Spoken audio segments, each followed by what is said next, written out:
Sir, you're charged with especially aggravated kidnapping. You're also charged with aggravated assault, and you're charged with theft of a firearm worth less than $2,500. You're talking about stuff that is not relevant. Hello and welcome to the Court of Public Opinion. I am the Recovery Addict, and boy do I have a case for you today. Why is the dog chewing on this guy? I think they have got the wrong guy They there. got the wrong guy, and the dog was biting him. He roughing him up quite a bit. There's a lawsuit. 9 out of 10 judges prefer watching the Recovery Addict live stream in their courtroom. The fireworks are not done. Now we're getting commentary on the case. Dati mihi Anglican for service. Is that correct? Oh, for Trump's sake. I didn't ask you to interrupt me.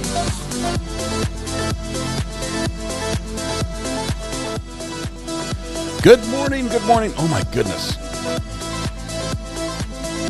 I've got different headphones in and they're killing me. Holy cow. Good morning, welcome to the Court of Public Opinion. I am the Recovery Addict. Am I just super loud to everybody but myself? Okay. Let me just tell you here. I'm wearing in-ear monitors for a vain reason. For a vain reason. And first, before I call it out, because it's already been called out in chat, Joshua, here we go. There you are. Welcome, Joshua. First in chat today, congratulations. We're going to send it to you with internet ownership. All things IP related worldwide now fall upon your shoulders. You didn't know you're going to be punished for being first in chat. You thought it was a good thing. It is. We're going to punish you anyway. So congratulations. Just a quick confession. I just got out of the shower. And I put a little bit of, I'm a Dapper Dan man, right? So I put a little bit of that styling stuff in the hair to sort of give it the shape and the hold. And if I were to wear my headphones now, for the rest of today, I would have like a big circle around each ear and then a band across the top that nothing could fix. I mean, no amount of styling gel. You have to shower again to get rid of it. And I've got things to do tonight with people. So I'm waiting for the hair to sort of air dry here. I might need a fan in here. And so the sound is different because I can only hear myself. I can't hear anything else around the room. And it's weird. So if I'm too loud, just be like, hey, if I'm too loud, just put your ear like emoji in chat. And then turn your volume down because I don't know how to fix it. No, just kidding. Welcome. Good morning. Happy Friday. It's great to have you here. Thank you very much, Joshua, for being first in chat. That is wonderful. By the way, Joshua, in case you weren't aware, you can go over to the shopping page on the YouTube channel. On YouTube, you go to YouTube, look at the channel, the About, whatever. There's a shopping tab over there. And if you surf through all the options, if you look far enough, you can find a Internet Ownership Certificate, which you are now eligible to download for the low fine of 50 cents. And you can have your own printable digital certificate pre-signed by myself and my boss, Mrs. R.A., commemorating this wonderful occasion where you, in fact, did win the internet. And it's suitable for use as a cover sheet or for your CV or for framing and hanging on your wall. So, all right. Dapper Dan. Not FOP, no. All right. Welcome. It's gel hair is what I've got. I'm just glad I have some right now. You know, it's getting to that point in life where I'm just grateful for what I have. Okay. It's all going to be gone eventually. Oh man. Good stuff. All right. Where are we at? We have a couple things to do today. Obviously, let me first give you the introduction. We have a ton of new documents in the Bryan Kohberger case, and I'm going to read every one of them. Well, all the new documents that were unsealed. We're going to read those. It's a lot of pages. Buckle up. It's good stuff. It's previously been redacted or previously been sealed. It's now just redacted, but the redactions are minimal. So that'll be good. Tisha says, I've been using my internet owner certificate as a cover sheet for 16 months. And I still don't have a job. I don't know why, Tisha. I can't think of any reason why that's not working for you. All right, I think it is time for the birthdays. Happy birthday. You look good. Judge Fleischer, thank you for weighing in on that one. We are going to do a little birthdays here. Let's see. Tina Meisen? Samantha Terry, Lynn Taylor, Krista, and KLB all celebrating their birthdays. I saw Lynn on Facebook already. Samantha, how did you fly under the radar? One of our amazing mods. All right. Here we go. We're going to sing happy birthday to Tina Meisen, Samantha Terry, Lynn Taylor, Krista, and KLB, who are celebrating their birthday today. And the way this works is all of you stand up, take a deep breath, put your shoulders back, project your voice to the back of the room, blend your voice with your neighbors, warm up with me if you will. La la la la la la la. It sounds so weird to sing these. I can only hear what you hear, which is weird. Happy birthday to you. Happy birthday to you. Happy birthday to Meisen, Samantha Terry, Lynn Taylor, Krista, and KLB. Happy birthday to you. Samantha, I know it's on Sunday, but we celebrate in advance for the weekend, and you get to catch it on Monday as well. So you get to double dip. To everyone who's celebrating a birthday today, including these fine folks who we just sang to, happy birthday. I realize there are a million places you could be, a million people you could have chosen to celebrate with, but you're here with us. The privilege, the pleasure, the honor is ours. Hopefully we can do something to make your day just a little more specialer. We'll begin by giving you free pancakes at Denny's, Waffle House, McDonald's, Village Inn, IHOP, Andy's Bar and Grill, Bob Evans, and Tammy Dunlap's house. There you go. All those places. Free pancakes. If they have a problem with you not paying for your pancakes, have them talk to me. But it has to be your birthday, and I have to have sung to you. I'm going to limit that a little bit. I don't want everyone just walking out on their IHOP bill today and saying, hey, call Scott. That's not how it works. Oh, we've got Donna G as well. Happy birthday to you. Happy birthday to you. Everybody, happy birthday, dear Donna G. Happy birthday to you. There we go. I cannot begin to tell you how strange it sounds in my ears when I'm singing. If this is what you guys hear all the other times, I am sorry. I am so sorry. I had no idea I sound this terrible. Oh my goodness. Happy birthday to everyone. We're going to get to the Bryan Kohberger stuff in just a minute, but obviously we want the birthday celebration to continue to its natural conclusion, which is a drum solo ending. It's coming quick. Everyone grab your air drum sticks, sit down to your air drum set, get your arms ready to the big drum solo finish for this one. Looks a little something like this.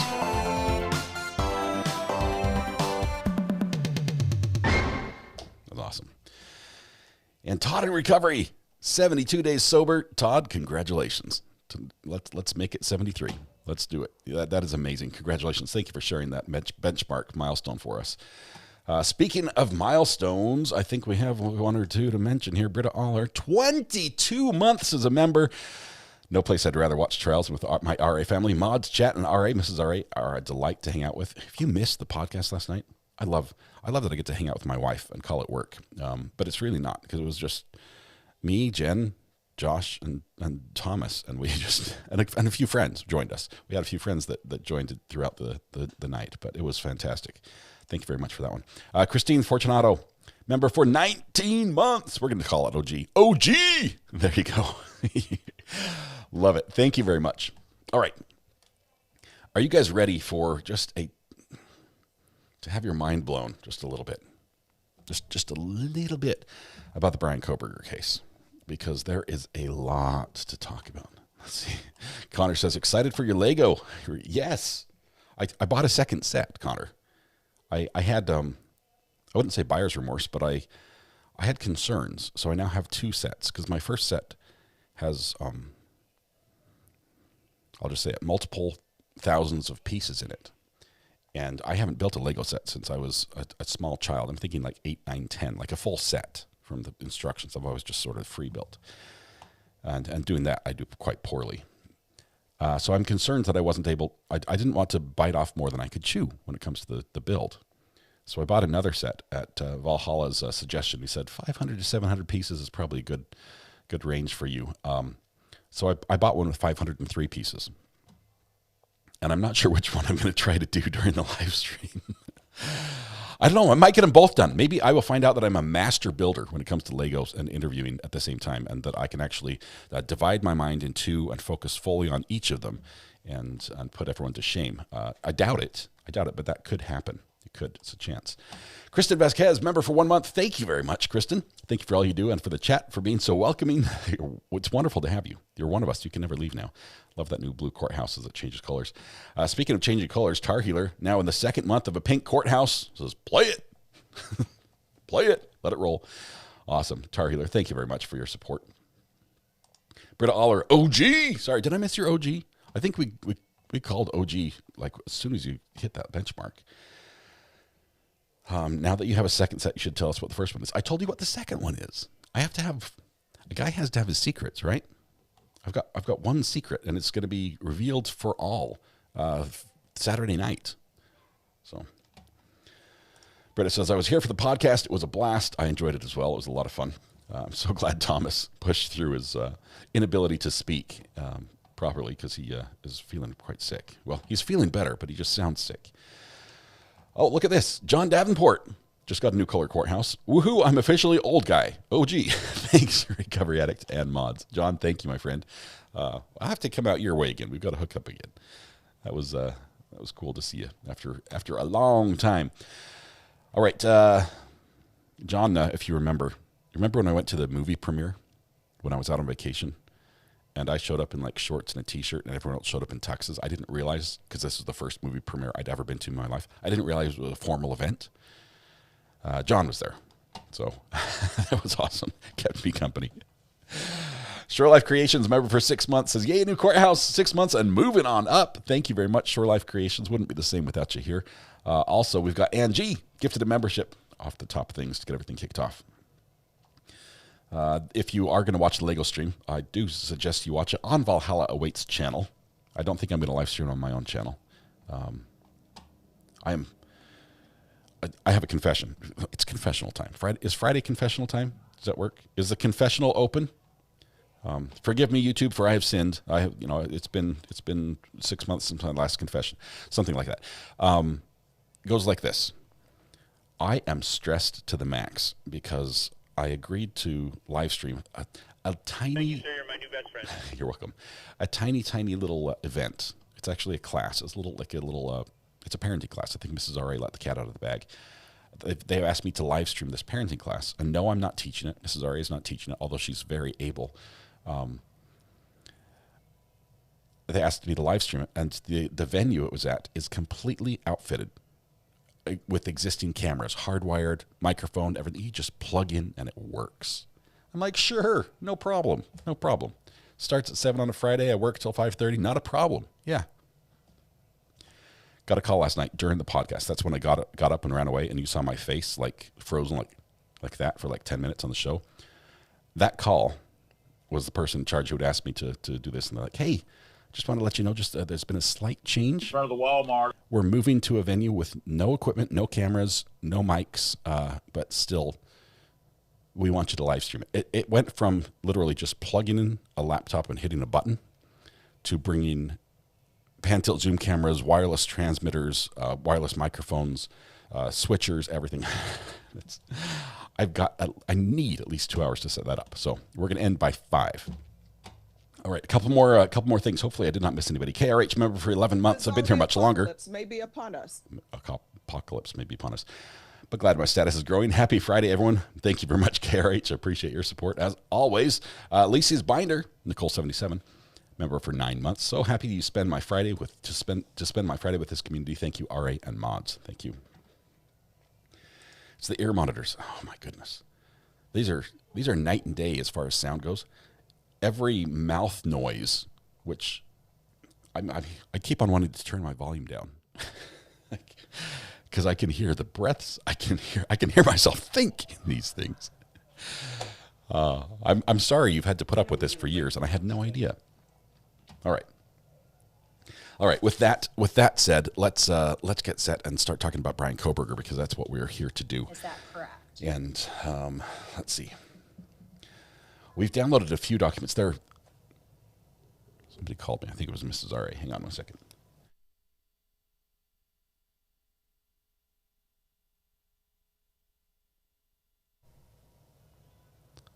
All I hear is Lady Gaga in the background, so I'm pretty sure she's exercising.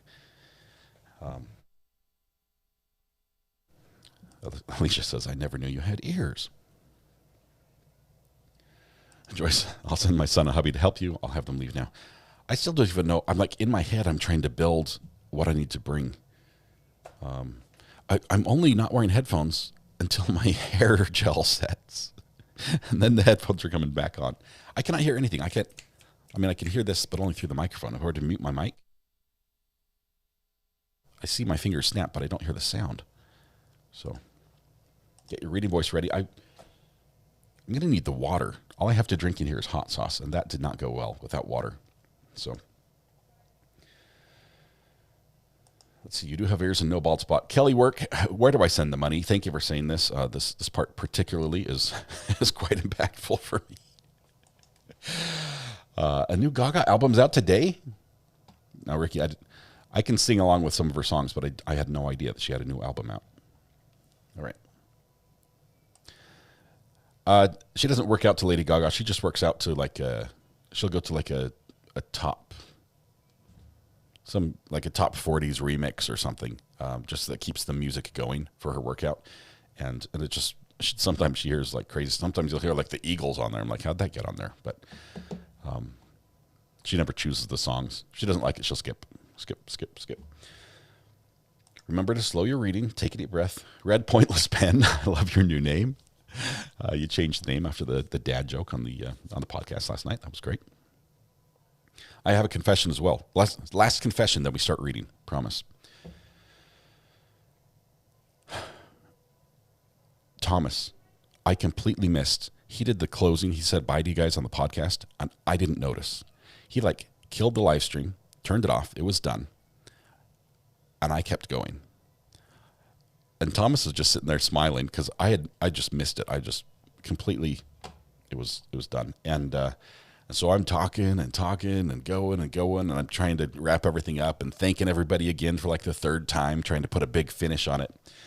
And I go up to click the end show button, and it's already been clicked. I'm like, oh, we're done. I did not even notice how long I've been going. He's like, oh, a couple minutes. It's all right. So if you guys missed the last part, it was epic. It was great. It was great. Thomas is amazing. And going back and rewatching it, it was perfect. What he did was perfect. So I just did not pick up what he was dropping.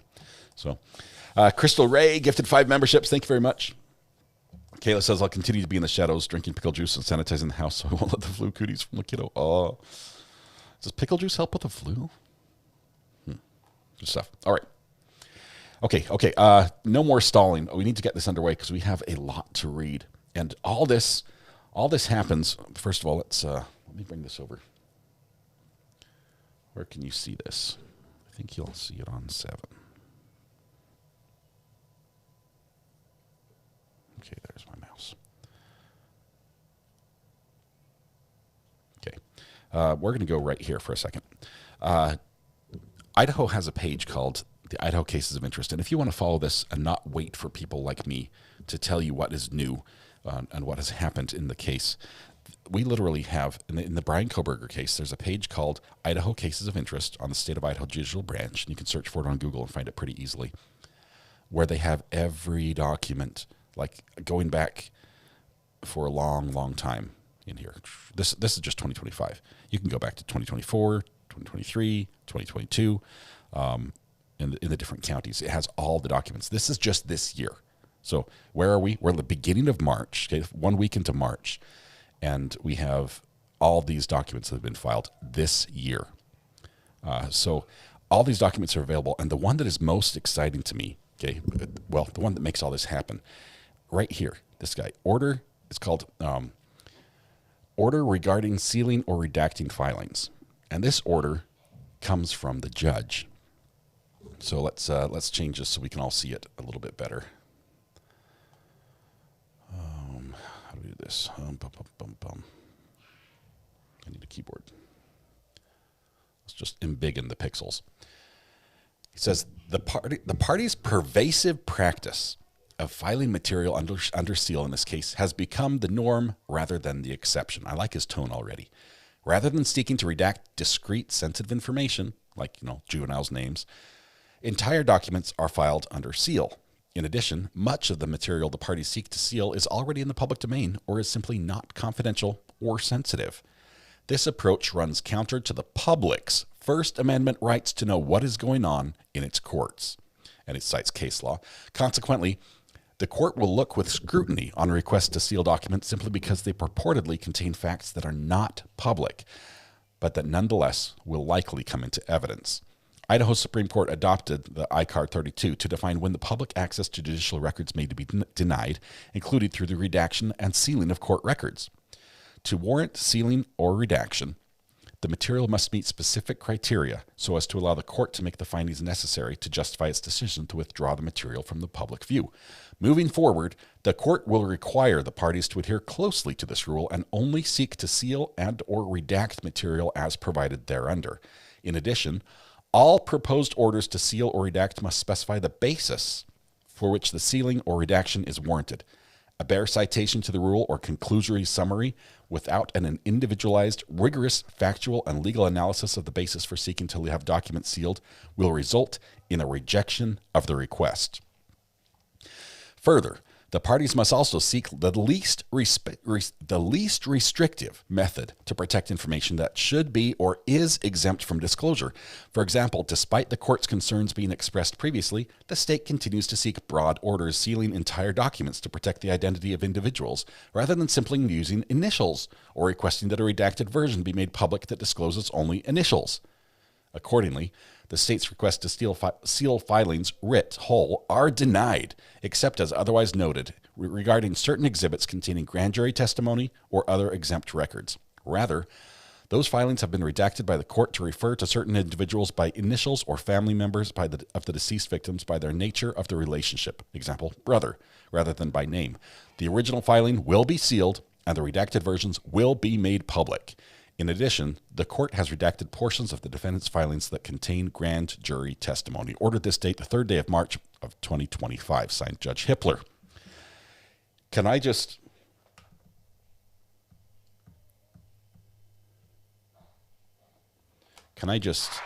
tell Judge Hippler, thank you.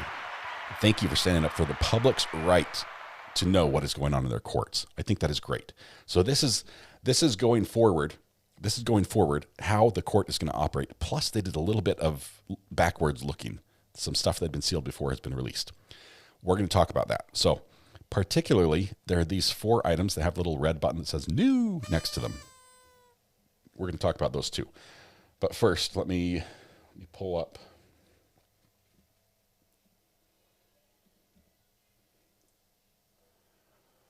Okay, we have... Which order did I get them in? Let's sort them by time.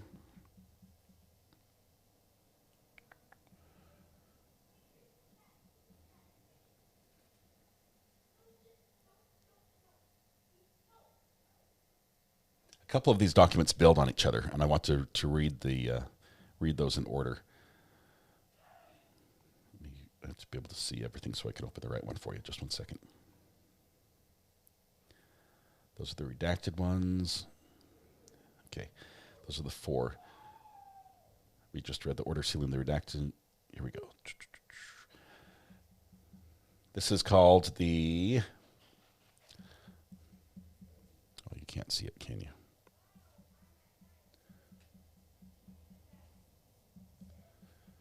No, I have to close this one down.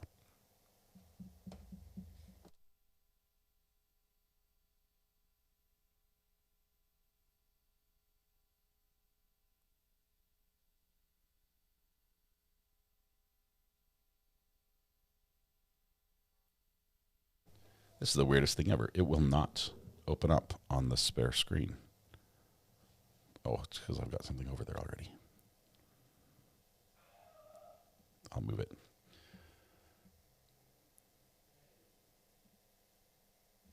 There we go. All right. We'll need a professional in here.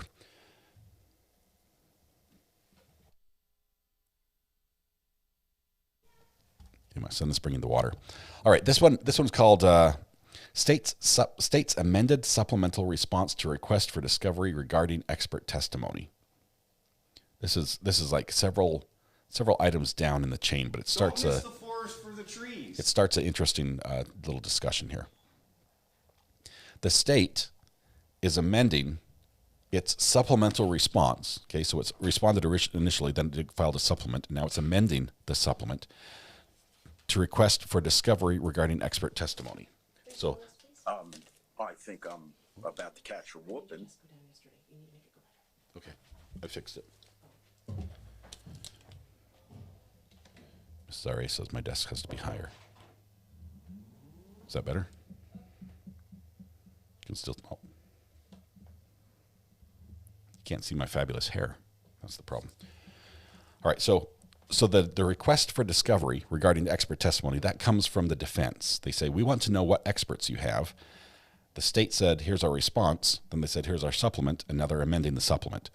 The important part is this. The defendant, Bryan Kohberger, and counsel Ann Taylor, comes now to the state in the above titled matter and submits the following amended response, which the state may introduce at trial following the rules of evidence. And this is the page that we've got. Why is it going so big?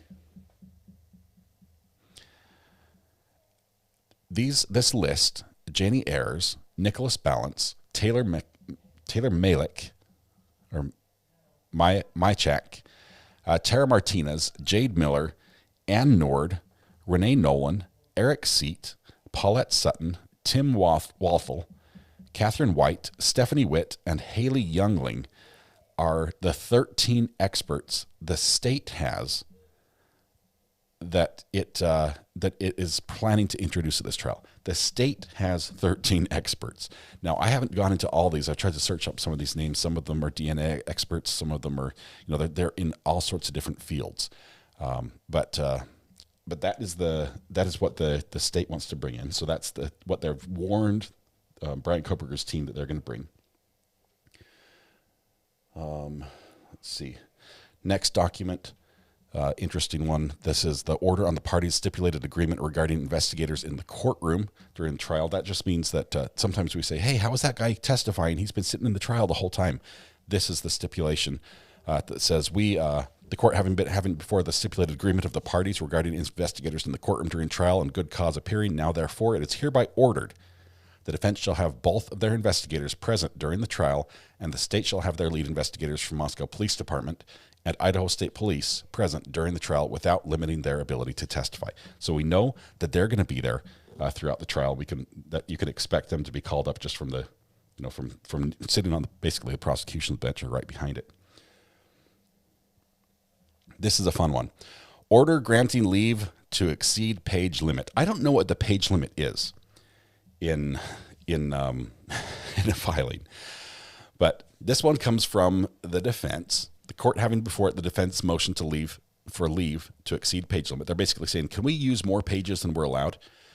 And good cause appearing, now therefore it is hereby ordered the defendant motion to preclude the death penalty and other necessary procedures due to the state's numerous disclosure violations and motion to strike death penalty regarding autism spectrum disorder may exceed the page limit. Okay. This is one of those documents that was filed and is still under seal. Not the one we just read, but the actual motion itself. In part, I think. Hang on one second. Next one.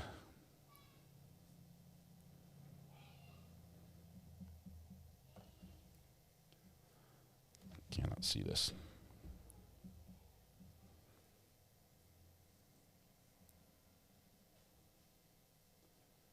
There we go.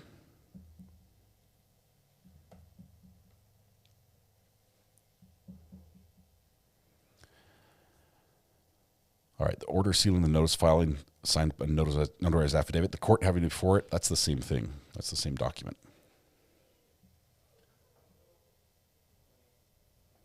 Don't miss the forest for the trees. Okay, I've got this one up here. I've got the it's the 30-page one is what they're referencing to.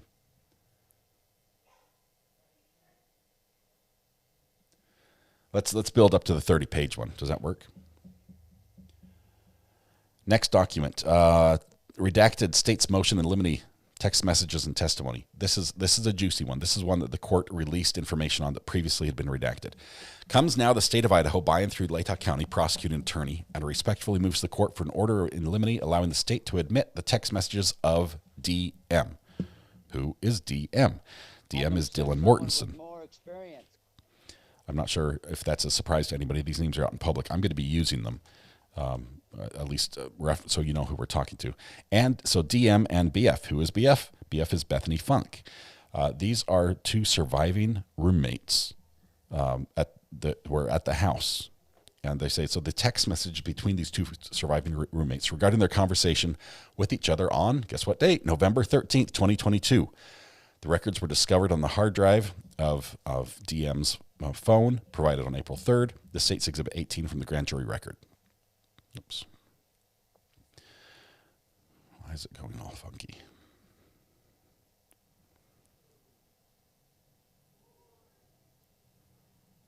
This one. Okay. Grand jury record. It's attached. The testimony of the two was provided to defense as part of the grand jury record. Standard of admissibility. In general, the testimony that is hearsay is excludable at trial. However, there are exceptions to this rule. Two firmly rooted exceptions are the Idaho Rule of Evidence 803.1, present sense impression. Okay, if they're texting each other at the time these things are happening, which you're going to see in just a minute, that would be a present sense impression argument that could be made there. And Idaho Rule of Evidence 803.2, which is excited utterance. You can imagine why an excited utterance might be important at the time these things were happening. The requirements of the federal version of the present sense impression and excited utterance are best stated in U.S. v. Marshall. So here's the case law saying this is why it should be allowed. Both exceptions require that the declarant personally perceives the event or condition about which the statement is made. And it personally perceives the event or condition about which the statement is made. This is laying the groundwork for what we're about to read. In addition, both have temporal limitations which limit admissibility. Under the present sense impression exception, the declaration must be substantially contemporaneous with the event in question. This happened at that time. That's what we're hearing. The declaration must be substantially contemporaneous. The fundamental premise underlying the present sense impression exception is that substantial contemporaneity of event and statement minimizes unreliability due to the declarant's defective recollection or consciousness fabrication. A lot of big words saying it's highly unlikely that they would be lying in the moment of the event. It's like if a guy jumped out at you're pushing your grocery cart out of Walmart, okay, because there's always a Walmart, and a guy jumps out from behind the sliding doors and he's got like a bow and arrow. He's like, "Give me all your money." And you're like, "Hey, there's a guy with a bow. He's wearing," and you're yelling to somebody. He's like, "He's got a bow." That would be a excited utterance. And the odds of you jumping up and saying, "Hey, that guy has a bazooka," he didn't have a bazooka. But odds are you probably wouldn't yell he's got a bazooka when he's got a bow, because just in the moment, in the heat of the excitement, as you're letting people know what's going on, it's most likely true. There's always a Walmart. There's always a Walmart. So they're saying it's most likely accurate and true. Although in most cases the startling events which prompt spontaneous exclamations are accidents, assaults, and the like, there is no reason to restrict the exception to those situations. Victim statements: "He's killed me. He killed me. He killed me," after being shown a photograph approximately 8 weeks after the attack, held admissible. Whoa. Don't miss the forest for the trees. 8 weeks later, the victim said he killed me. I think I see problems with that particular statement, but let's see. More case law. There's no requirement within the language of the law that the declarant be excited or emotionally affected by the event or condition in order to fall within the present sense exception. But if so, then the statement can overlap with the excited utterance exception. Case law holding that statements were admissible under present sense impression and excited utterance exceptions to the hearsay rule. Hell in a handbasket. Efforts and courage are not enough without purpose and direction. Those dare to fail miserably can achieve greatly. JFK. Thank you. Thank you for an inspiring quote this morning.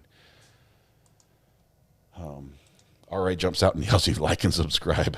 It was that YouTuber right there. He's the one. Thank you. I like that, Mr. Pancake. All right, I need to make this full screen because I'm squinting across the screen. It's not working very well.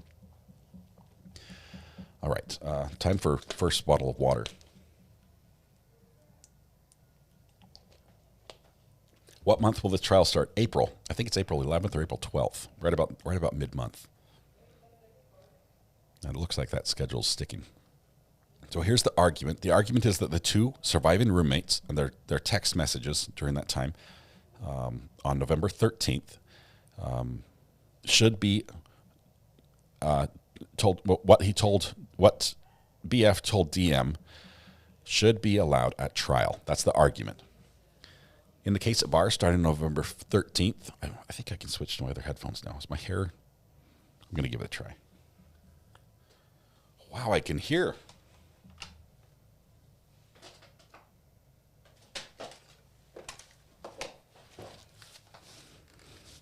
Okay, it's good to be back. Oh, that is so much better. I don't know how you guys do that. Right, in the case at bar, started on November 13th, 2022, at 2:10 and 29 seconds a.m., DM, who is Dylan Mortensen, sends a text message to the Uber driver, who is EG, to inquire if he is driving. The state submits this text message exchange is not hearsay because it will not be offered for the truth of the matter asserted, meaning like we're not trying to prove that he was driving. Instead, it would offer to show a timeline for the night. DM was awake and texting at 2:10:29. From 4:19:07 and 7 seconds to 4:21 and 50 seconds, DM attempts to call BF, who was Bethany Funk, who has survived, Xana Kernoodle, Kaylee Gonsalves, and Madison Mogan. All calls are unanswered. The records of these calls are not hearsay as they do not each meet the definition of a statement, an oral assertion, written assertion, or verbal nonverbal conduct intended as assertion. And then from 4:22:08 to 4:24:27, DM and BF, the two surviving roommates, this is Dylan and Bethany, sends the following text messages. DM to Bethany, no one is answering. I'm really confused, RN, right now. DM to Gonsalves, Kaylee, again, what's going on? And then BF back to DM, so this is Bethany back to Dylan. Yeah, dude, WTF. Xana was wearing all black. DM back, I'm freaking out right now. No, it's like ski mask almost, says DM to BF. Then back again, STFU, which means shut the flip up. Like that's an explanation of if you don't know what STFU means, it's like no way. Okay. Actually, DM back, like he had something over his forehead and little and mouth. Okay, so I don't know if they mean because Xana was wearing all black and then he had something over his forehead and little and mouth. Obviously, the texting is here is hurried texting. Okay, this is going to be clarified a little bit, probably at trial when they testify. BF, I'm not kidding. I'm so freaked out. And BF says, so am I. DM to BF, my phone is going to die. I can't read that word. Flip? I can't read it. BF says to DM, come to my room. Run down here. Okay, these are the texts that are going on at 4:20 in the morning, where if you look at this, DM said a couple things. Like BF says to DM, Xana was wearing all black. I don't know if that's referring to Xana in the house or somebody they thought was Xana in the house that was wearing all black. But the other person said, DM says back, like he had something over his forehead and little and mouth. So, which would be a ski mask. Okay. No, it's like a ski mask almost. This is crazy. Crazy. So possibly both of them saw something or one of them saw something. They're talking about it. Anyway, the state says these are coming in. All of the above declarations are present sense impressions and excited utterance. This is supported by DM's grand jury testimony where she indicates she just witnessed a startling event. Example, heard noises in the residence and saw an unknown male in the residence. The declarations indicate both BF and DM are trying to make sense of the startling event, contemporaneously or immediately following the startling event. Example, no time for reflection or fabrication. DM's grand jury testimony is attached, Exhibit S3. At 4:24:39, DM calls Ethan Chapin. The call was unanswered. This phone record, like other records of calls, is not a statement pursuant to Idaho Rules of Evidence 801A. DM and BF continue to text. At 4:24:58, DM texts BF, "I'm scared though." And BF responds at 4:25:16, "Yeah, I know, but it's better than being alone." Again, both statements are admissible as present sense impressions and excited utterances. They are describing an event or their state of mind are spontaneous reactions to that event rather than the result of a reflective thought. At 4:27:47, DM calls Gonsalves. The call was unanswered. At 4:28, DM calls Kernoodle. The call is unanswered. These are not statements, so they're not going to be kept out for hearsay. It's a timeline thing. At 4:32:57, DM sends a text message to Gonsalves stating, "Please answer." This statement is a present sense impression. It shows DM's perception of events as an excited utterance, spontaneous reaction to that event rather than the result of reflective thought. The next morning, DM sends the following text messages starting at 10:23:23. DM to Gonsalves, "Please answer." DM to Mogan, "Are you up?" DM to Gonsalves, "Are you up?" These text messages are not hearsay because they will not be introduced for the truth of the matter asserted. Even if deemed hearsay, they are allowable as present sense impressions as they reflect a consistency and continuation of DM's text messages from the night prior and reflect her then perception of what was then occurring, i.e. waking up and realizing that she had not heard from her roommates. At 11:39:09, DM has a text exchange with her father, BM. These statements are not hearsay as they will not be introduced for the truth of the matter asserted, but instead to show a timeline for the morning. At 11:55, DM receives a text message from Jay saying, "Bro." This text message will not be introduced for the truth of the matter asserted. At 11:58, DM calls EA. That's going to be Ethan. No, EA is somebody else. I was going to say Ethan Chapin. I don't know who EA is. This phone record is not a statement pursuant to 801A. DM receives a text message from Jay at 11:51:01 and a vandal alert at 1:04:01. These texts are. Do you know what a vandal alert is? Does everyone know what a vandal alert is? I believe that's a college campus alert system. A vandal alert. These texts are not hearsay because they will not be introduced for the truth of the matter asserted, but instead to show a timeline for the morning. DM and BF testimony contained in the State's Exhibit S2 and the State's Exhibit S3. The State anticipates that both DM and BF will testify at trial. The State intends to ask each witness about statements made to them on November 13th, 2022. This testimony should substantially replicate the testimony they provided to the grand jury. The State submits that the statements from both DM and BF to each other are allowable hearsay because they are present sense impressions and or excited utterances. The previous rulings on this were from Judge John Judge that ruled that the text messages and statements of DM to BF are present sense impressions and excited utterances, holding that both the text messages and the testimony of BF as to what DM told her were admissible as exceptions to the hearsay rule. And they sealed the order denying the motion to dismiss. DM's phone records contained in Exhibit S1 for November 13th, 2022, and BF's testimony contained in Exhibit S2 are allowable at trial under Crawford. Crawford is a case law or standard, the Crawford analysis. They're non-testimoniable. Any statement found outside of present sense impressions and excited utterances are admissible whether or not the declarant is available as a witness. So even if they don't testify, they're saying it's still allowed in. Further, even if somehow deemed testimonial, the confrontation clause of the Sixth Amendment does not bar their admission. Finally, we reiterate that when the declarant appears for cross-examination at trial, the confrontation clause places no constraints at all on this use of prior testimonial statements. There's Crawford. The State submits any of the declarations made are deemed testimonial. Both DM and BF will testify at trial anyway. The conclusion is based on the above cited authority. The State respectfully requests the court's approval in limine of the admission of text messages from DM on November 13th and the testimony from BF regarding what DM told her on November 13th. Respectfully submitted, Ashley Jennings for the State. And exhibits redacted and sealed. Those are the exhibits that were sealed, what she testified to at the grand jury hearing. So now, okay, close this one out.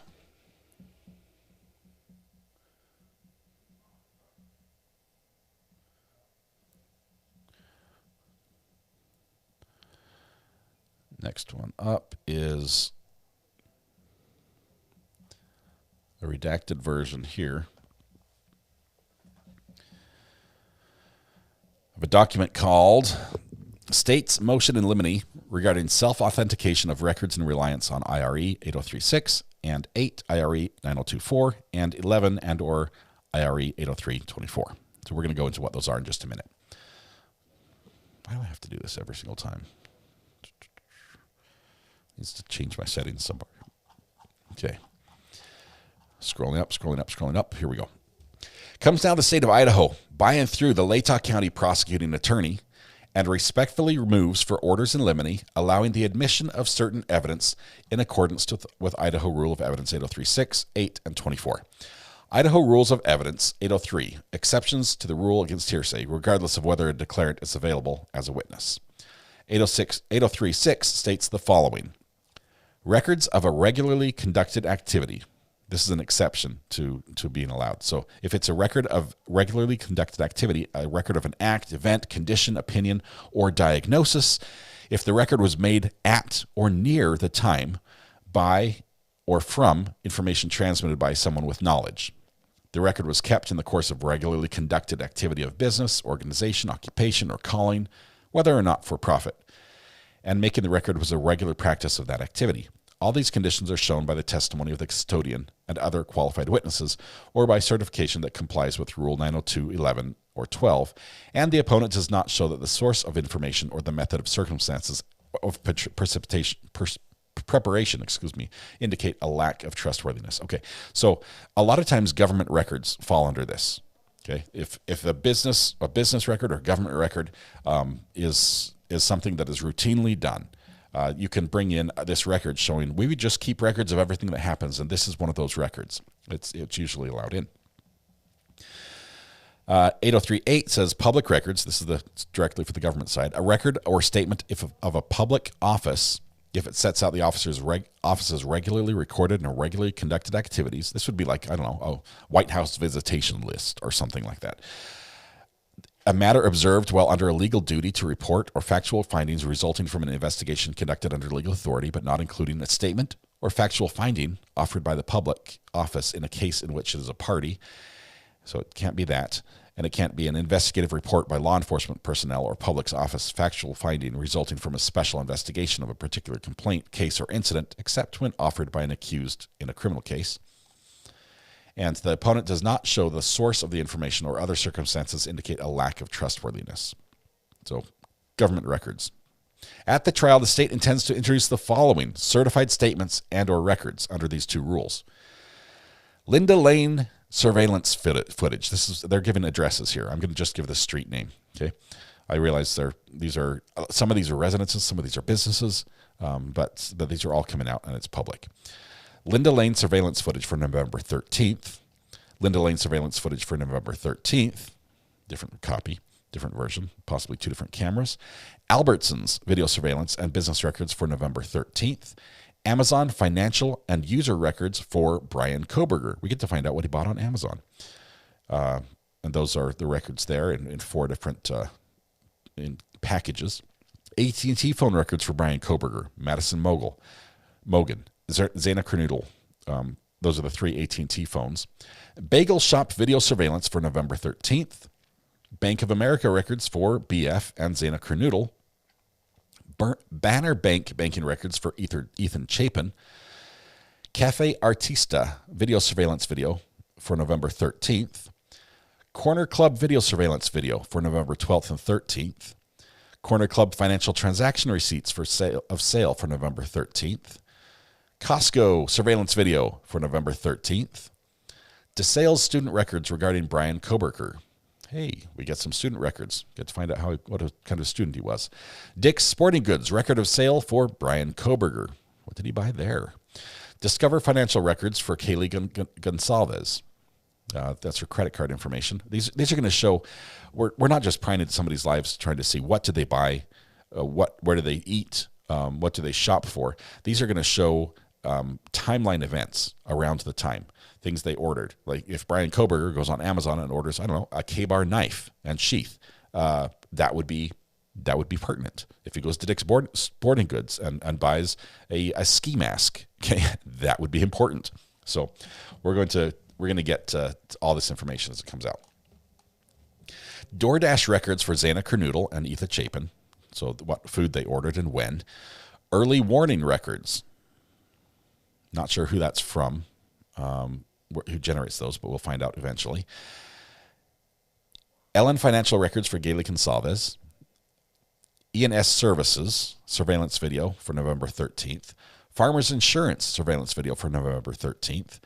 Floyd's Cannabis Company surveillance video for November 13th. It doesn't mean that anyone actually was shopping there, but I mean, obviously, if there's a company, it's probably legal. Forrest Dack's crypto financial records for Bryan Kohberger. We'll find out what coins he was trying to cash in on. Grub Truck video surveillance video for November 13th. Harbor Freight business and surveillance records. So somebody bought something at Harbor Freight. Idaho Central Credit Union bank records for Madison Mogan. Indian Mountain Lake surveillance and records. Indian Mountain Lake. Where's that one? Joanne Fabrics financial records. I'm guessing that wasn't Bryan Kohberger. Could have been. I don't know. Maybe he makes his own black clothing. Latah County Sheriff's Office Deputy Darren Duke body camera video on August 21st, 2022. Was this the traffic stop? Bryan Kohberger's traffic stop? I think that might be it. That happened before. Latah County Sheriff's Office citation issued August 21st. That's going to be the speeding ticket. Marshall's financial records for Bryan Kohberger. National Weather Service records for November 12th and 13th. Why would National Weather Service records be important? What was the weather like? Was it rainy? Was it cloudy? These are important that might play in for why cameras capture what they do or didn't capture what they didn't. Numerica bank records for Kaylee Gonsalves. PayPal and Venmo financial records. I don't know who those are for. PNC bank records for Bryan Kohberger. Penn Teledata records. Pennsylvania State Employees Credit Union for Bryan Kohberger. He must have a family member that works for Penn State. Did he ever work for Penn State? I know he's from there, but Petco financial records for Kaylee Gonsalves. Rite Aid financial records. Ross financial records. These are probably going to be receipts, transactions. Sunset Mart surveillance video for November 13th. Sunset Mart surveillance video for November 13th, another camera angle. Target financial records. TikTok user records for Xana Kernoodle. TJX financial records for DM. T-Mobile records for Kaylee Gonsalves. Umpqua bank records for DM. Under Armour transaction records for Bryan Kohberger, apparently not a sponsor. U.S. Chef Store video surveillance for November 13th. Alta financial records. Verizon records for Ethan Chapin, BF, and JD. Those are the other phones. Walmart surveillance and financial transaction records for Bryan Kohberger. There's always a Walmart. Washington Department of Motor Vehicles surveillance video for November 18th. Washington Department of Motor Vehicles registration documents for Bryan Kohberger. Washington Trust Bank records for Bryan Kohberger. Wells Fargo Bank records for Madison Mogan. Winco financial records for Bryan Kohberger. Winco financial records and video surveillance for BF and DM. Kaylee Gonsalves, Madison Mogan, and Xana Kernoodle. Washington State University video surveillance for November 13th. In front of the Walmart. There's Walmart. WSU parking records. And so all these documents, everything on this list, they're saying these are official records kept in the regular order of business, or they are government records which are kept in the regular order of business. And we intend to introduce all of them. They're all coming in. The amount of video in this case alone, we will be watching security camera video for days in this one, which it's just wild. The level of investigation they went to gather any possible video. And this is going to come out because some of the videos have come out already. Some of the videos that have been leaked or released are like across town, across a field.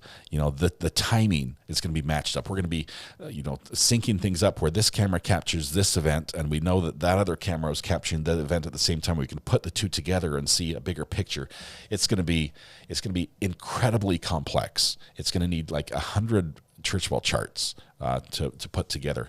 But I think you're going to find that they're able to really put a lot together to show where he went and when and how. And once you link that up with the phone records that we do have of when the phone was turned off and where it was turned off and when it was turned back on, I think it's going to paint a very vivid picture, which defense is going to have an uphill battle to fight against.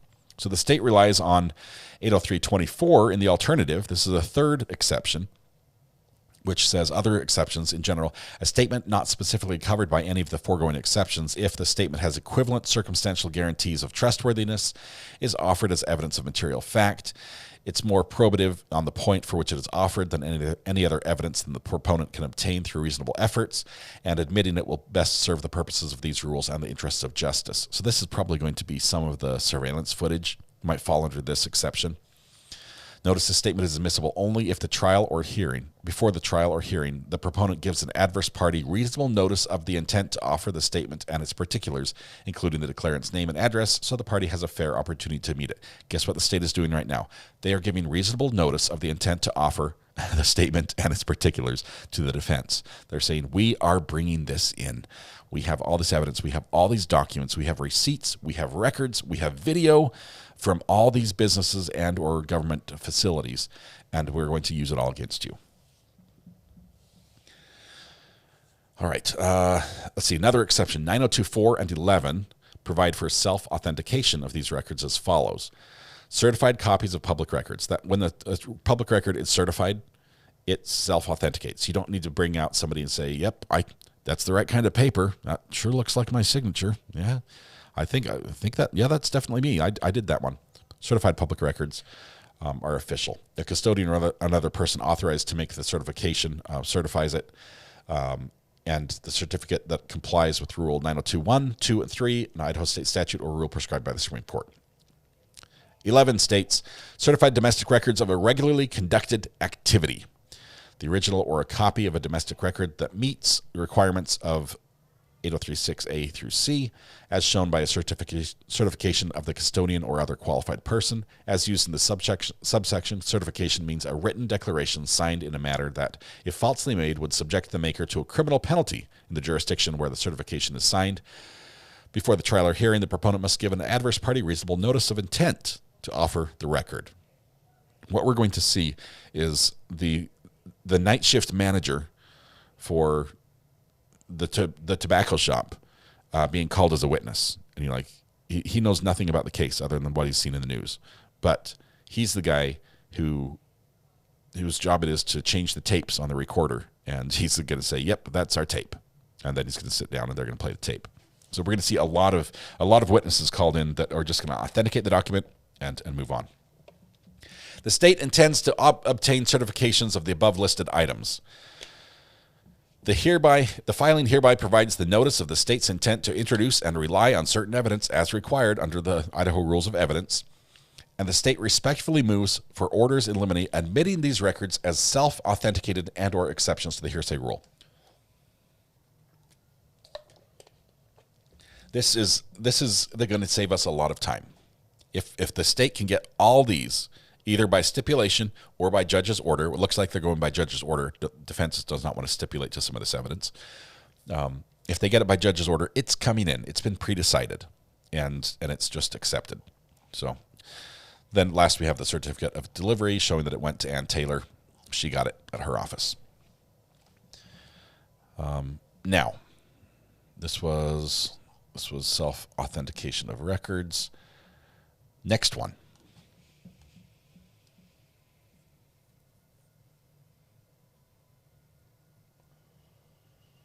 Did we already do the 911 call? No, we didn't.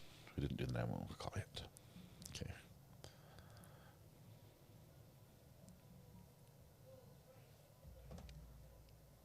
Can everybody see this? All right. This is the redacted. It used to be sealed. Look how sealed is crossed out. Now it's just redacted. And the redaction is just the names for the most part. The state's motion in limine regarding the 911 call. For the trees.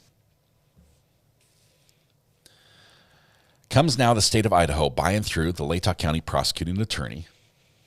Sorry, I'm missing something here. Hang on.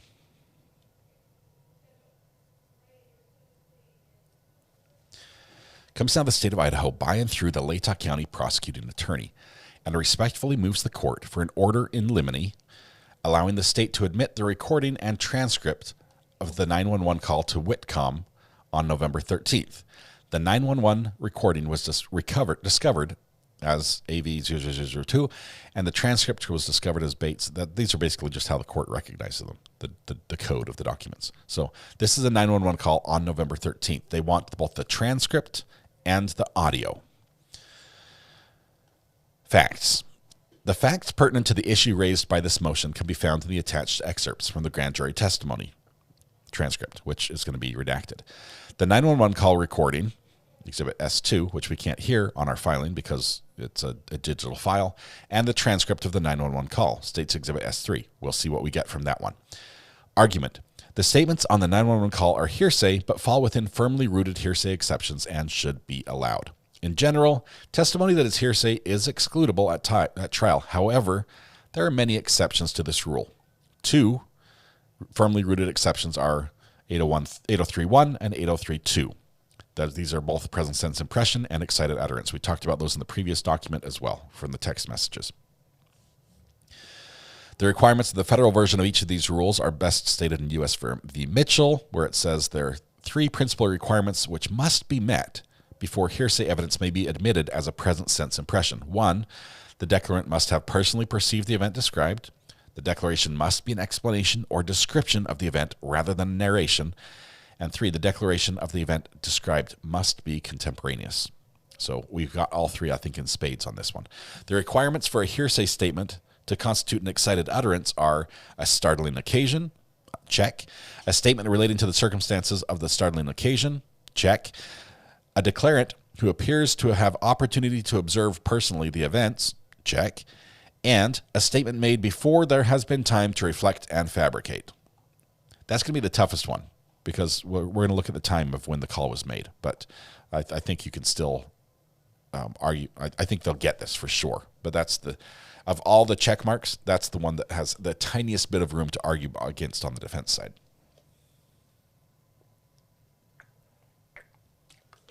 Whoa.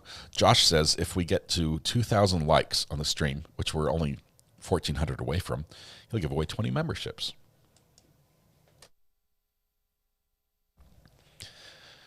In Idaho, the Court of Appeals viewed the requirements for excited utterance as follows. To fall within the excited utterance exception, an out-of-court statement must meet two requirements. First, there must be a startling event that renders inoperative the normal reflective thought process of the observer. And second, so basically, I was shocked. I couldn't believe what I saw. You know, it's like it has to be shocking enough to render the normal thought process of the observer inoperative. So it's got to literally change your thinking. The declarant statement must be spontaneous reaction to that event rather than the result of reflective thought, and whether the statement falls within excited utterance exception is left to the sound discretion of the trial court. In ruling on the admissibility of a statement under the excited utterance exception, the trial court considers the totality of the circumstances surrounding the statement. The circumstances to be considered include the amount of time that elapsed between the startling event and the statement, the nature of the condition or event, the age and condition of the declarant, the presence or absence of self-interest, and whether the statement was volunteered or made in response to a question. Calls to 911 can also be deemed present sense impressions and or excited utterances. Hearsay statements on a 911 tape can be admitted into evidence as either a public record or a business record. There are two routes. The tape itself is a public record. The case law found that police broadcasts are business records. However, because citizens who call 911 are not under any duty to report, a recorded statement by a citizen must satisfy a separate hearsay exception. Excluding tapes of emergency calls, this is case law, excluded tapes from emergency calls from witnesses reporting defendant's assault of an IRS agent. Haven't looked at that case law. There's another case excluding 911 statement that person matching the defendant's description was holding a gun. Under certain circumstances, such a statement may qualify as either a present sense impression or an excited utterance. Admitting under either exception, a tape of 911 call made by an eyewitness immediately following the shooting, that happened under United States versus Maya Valles. And another case law admitting under either exception, an 911 call of a tape of an eyewitness description of a gunman. So we've got the case law of where it can come in and where it can't, when it's an excited utterance and when it isn't, through 911 calls. More case law. Idaho, this one says 8-year-old victim's statements to a paramedic during a phone call made within approximately 1/2 hour of the last lewd act were admissible under excited utterance exception to hearsay rule. Victim was in obvious distress. Lapse time was not so great as to render exception inapplicable. So that was a half hour later. They said it still counted. In the case at bar, most of the declarations made were present sense impressions. H.J. located the unresponsive body of Zena Kernodle and informed B.F. and D.M. to call 911. E.A. was present at the time. All declarants personally perceived the event, that Kernodle was unresponsive.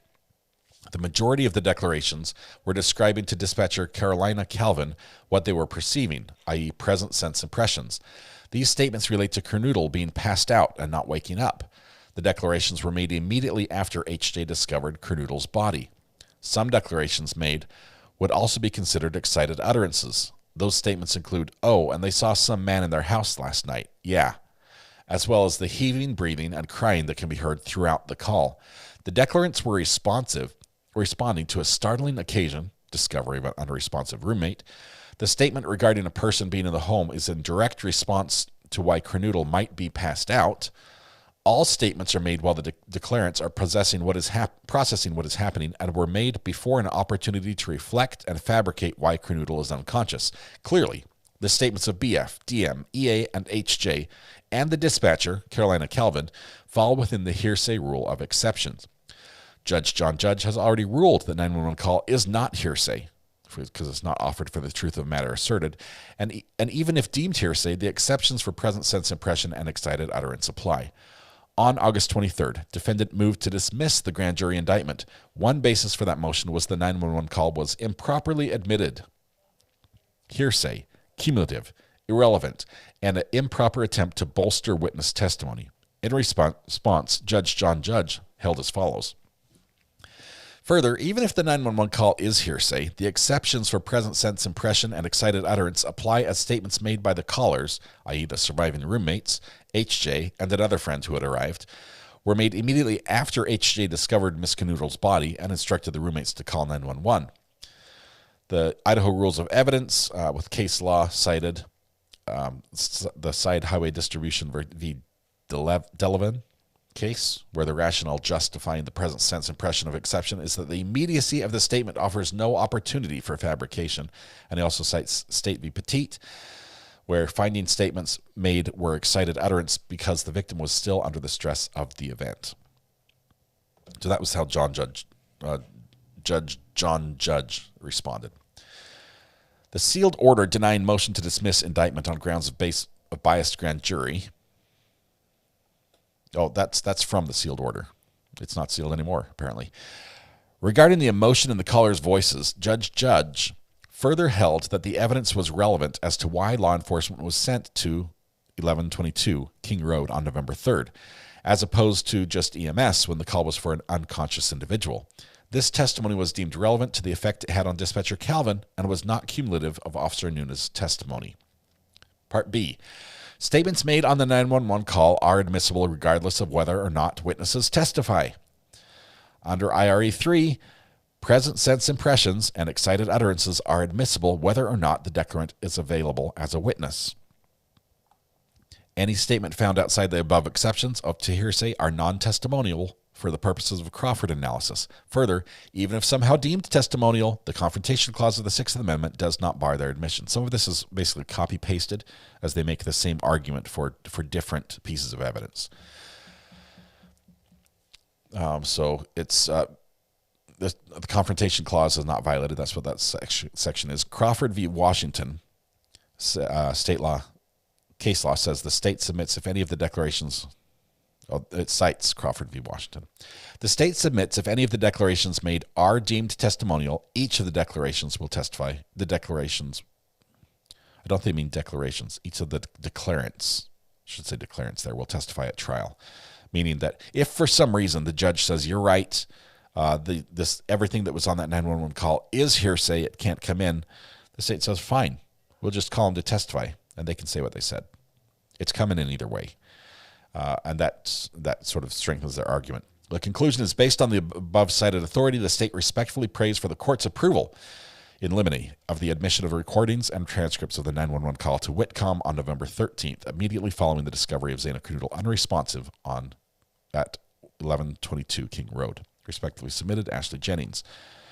There's a certificate of delivery. Let's see what is redacted.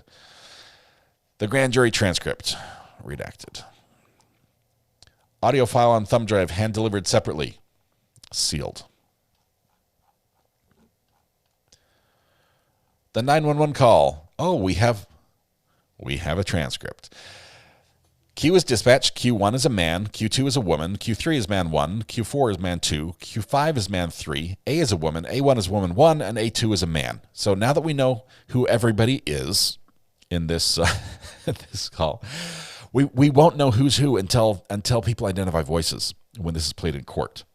But here's what we know: Q is dispatch. So, and then A is a woman. So dispatch and woman are probably the primary callers. Okay, and then we have another woman, another man, and 4 other men, and 1 other woman. There's a lot of players here, a lot of players. So, 911 emergency. What's the location of your emergency? She says, hi, something is happening. Something happened in our house. We don't know what. What's the address of your emergency? 1122. No, don't. What's the rest of the address? Oh, Kings Road. Okay, and is that a house or an apartment? It's a house. Can you repeat the address and make sure I have it right? I'll talk to you guys. We live at the right, so we're right next to them. I need someone to repeat the address for verification. The address, 1122 King Road. This is like on speakerphone. This is the worst possible thing. A group text speakerphone 911 call. What's the number you're calling from? What's your phone number? Blank, blank, blank. What's the rest? Blank, blank, blank. Okay, and tell me exactly what's going on. One of the roommates who's passed out and she was drunk last night and she's not waking up. No, we saw, okay. Oh, and they saw some man in their house last night. Yeah. Hi, are you with the patient? Okay, I need someone to keep the phone. Stop passing it around. Can I just tell you what happened pretty much? What is going on currently? Is someone passed out right now? I don't really know, but pretty much at 4 a.m. Okay, I need to know what's going on right now. If someone is passed out, can you find that out? Yeah, I'll come. Come on, we got to go check, but we have to. Is she passed out? She's passed out. What's wrong? Dispatching Moscow Law Ambulance 4. She's not waking up. Unconscious. 1122 King Road. That's the dispatch. So that's when law enforcement, the police and ambulance. 70's en route. That's Q1. That's going to be a police officer talking. Okay, so Q is on the police side. A is on the house side.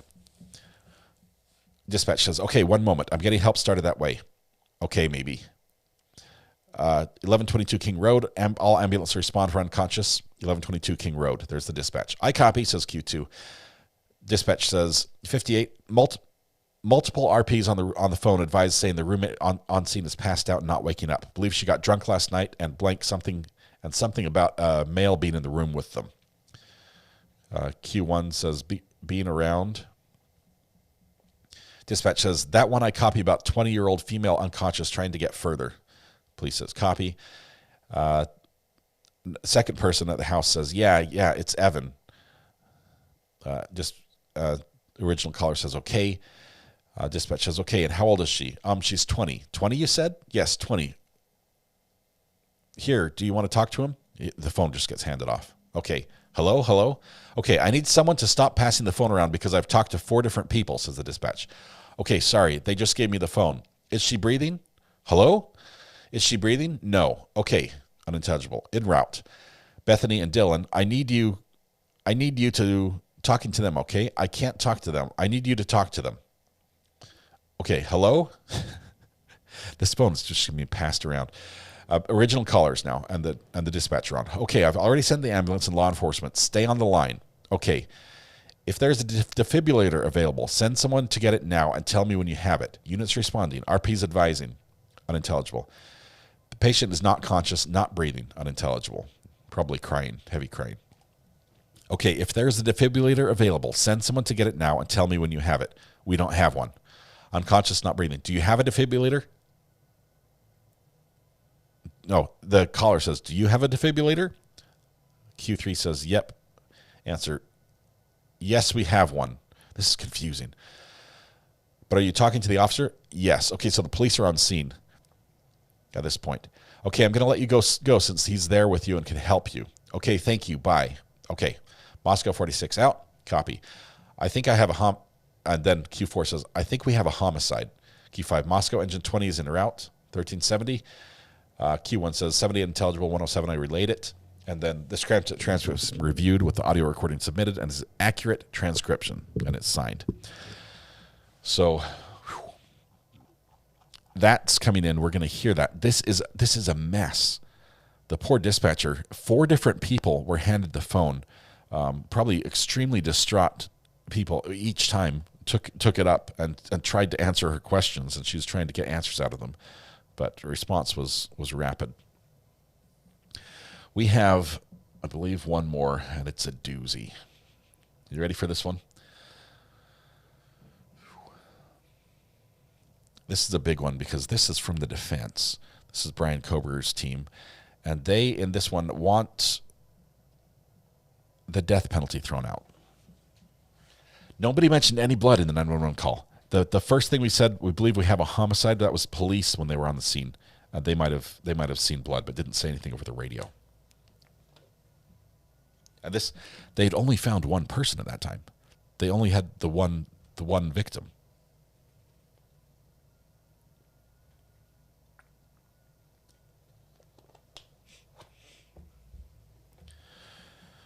All right, here we go.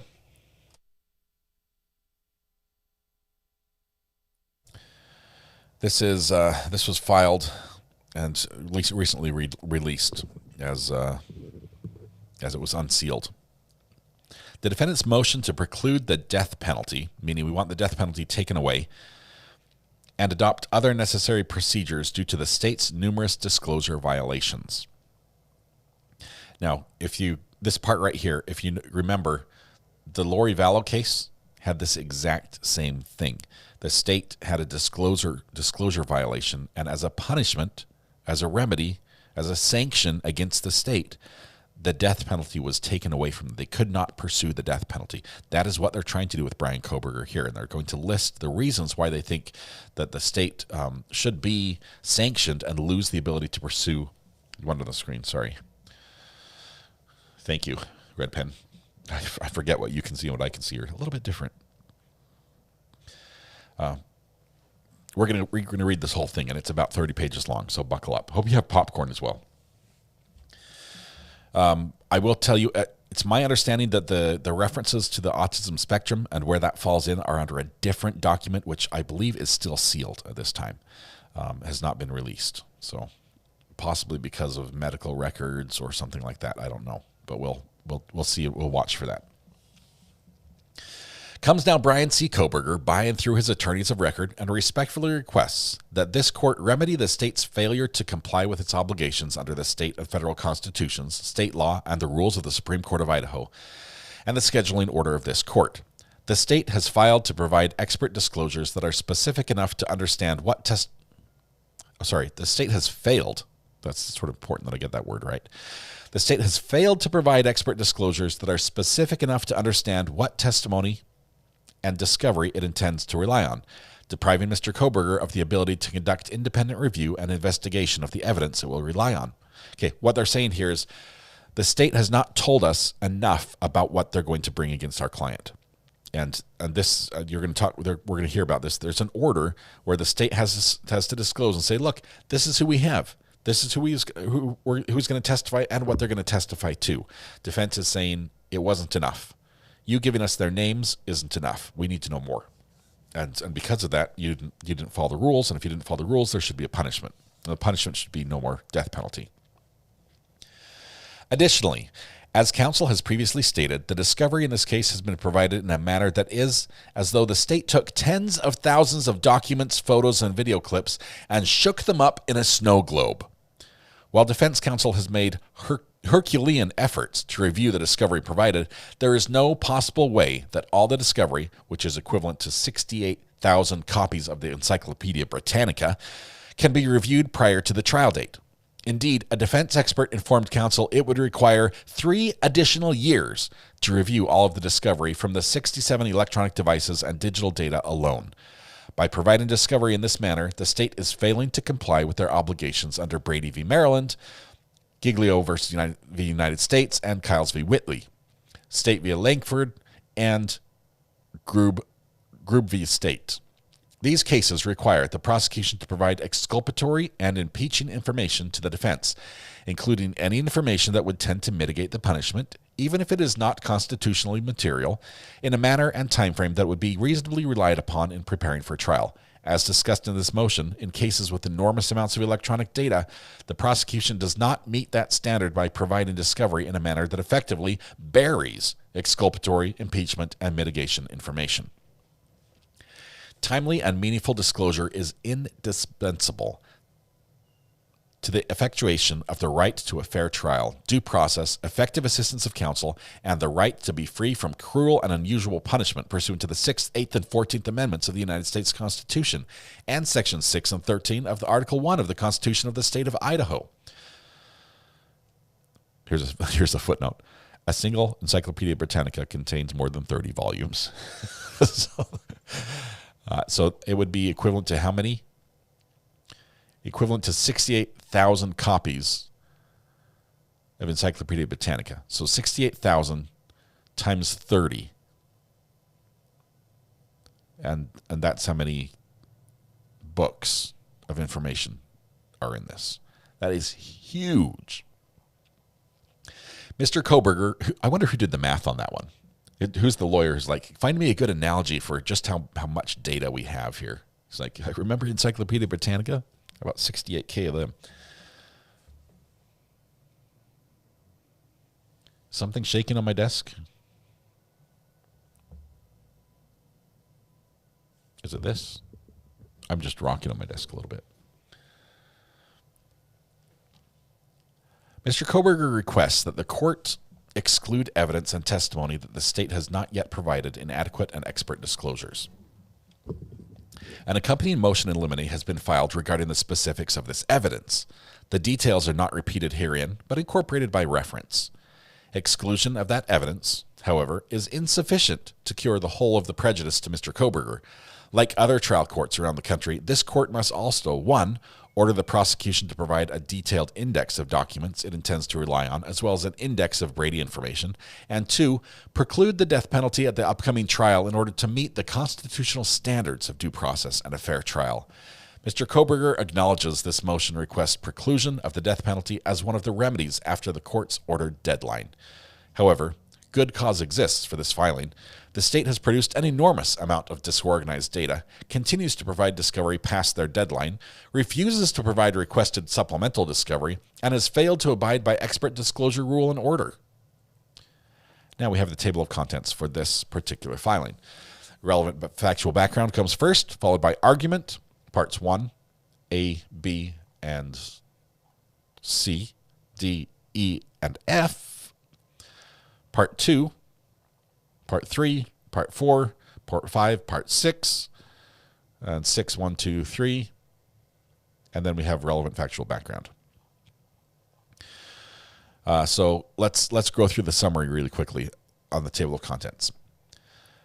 The prosecution's discovery obligations under the federal Idaho constitutions of Idaho and Idaho law, that's what the state has to do by law. The prosecution has a constitutional duty to identify, preserve, and disclose exculpatory information. The state suppresses exculpatory evidence when it does not timely disclose its evidence. That's the bad thing. It's footnote here. Mr. Kohberger has litigated the state's identification of him through its IGG investigation. Multiple discovery requests, motions to compel have been heard. During his motion to suppress, Mr. Kohberger learned new information relating to procedures and protocol, laboratory information about its work, and additional investigation that took place. He promptly requested the same through discovery. His request resulted in the state acknowledging and withheld information sought and a refusal to provide it. The state further promised some discovery, which has not yet arrived, but overall said Mr. Kohberger was too late to get the information. Mr. Kohberger has filed a motion in limine to exclude the IGG. These arguments are incorporated but not repeated herein. So we won't get to hear that one over. Mitigating evidence is material when it may well have been consequential to a jury's deliberations on punishment. The obligation to disclose exculpatory evidence extends beyond what the prosecutors are personally aware of and beyond four walls of a prosecutor's office. It applies to federal law enforcement officers, state lab technicians, and other state actors. This is what we're seeing in Karen Reed's trial. The obligation to disclose exculpatory evidence extends beyond just what the prosecutor knows. It incorporates under that umbrella and that responsibility the police department and the investigators, the labs. So that's where the video footage from the Canton Police Department, they had a duty to turn it over, even though the prosecutor himself may not have known about it. So they're citing the same rule or an equivalent version for Idaho. Idaho Criminal Rule 16A requires the timely disclosure of exculpatory evidence. The Idaho Rules of Professional Conduct require the timely disclosure of exculpatory evidence. Some of these sound like redundant, but a little bit different. The prosecution has turned over mountains of unorganized electronically stored data that defense counsel cannot possibly review prior to trial. The state has not timely produced, indexed, and identifiable portions of contents related to the 67 electronic devices other digital data it intends to rely on. 67. Those are 67 phones, computers, tablets, or some other digital storing device. I don't know. Maybe an Apple TV. Anything could be on there. Reviewing the discovery is only the beginning of the defense counsel's obligations. The defense must have time and opportunity to conduct independent investigation of the state's evidence. They are seeking delays if they can get it. This is a capital case, and heightened due process applies. Mr. Kohberger has been prejudiced by the state's failure to fulfill its disclosure obligations, and judicial remedy is required. That means, Judge, you need to step in. It's already a problem. And what they want is to preclude experts and testimony not properly and timely disclosed by the state. Just keep the experts out completely. Require the state to provide hot documents index of information it intends to rely on, as well as Brady-Giglio evidence, in accordance with the minimum standards for voluminous. I cannot say that word. Red pen. You say it for me, and then everyone listen to her. Electronic discovery. And 3, preclude the death penalty as a potential sentencing option. The hot documents, this is a hot take. Basically, we're asking in this, I don't know where, we just jumped down about 700 pages.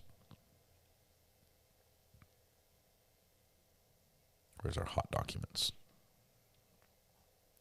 There it is. Hot documents here is basically having the prosecution do your work for you.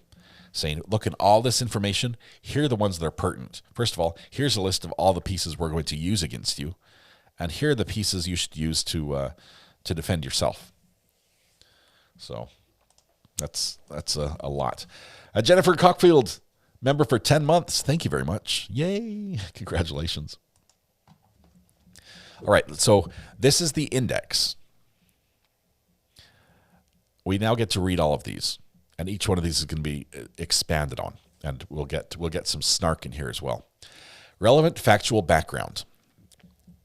Mr. Kohberger has consistently demanded that the prosecution comply with its obligations under the state and federal constitutions to provide exculpatory and impeaching information to the defense, as well as any information that would tend to mitigate the punishment. The defense has filed more than 20 supplemental requests for discovery, specifying evidence the state has failed to turn over. The state has turned over more than 68 terabytes of data. That is so much data. I can store, just for in MPEG format, which is a compressed video format, I can store more than 60 hours of high definition video on just 2 terabytes. They have 68 terabytes of data. That's a ton. Katie Russin just gifted 10 memberships. Katie, thank you very much. That's super, super generous of you.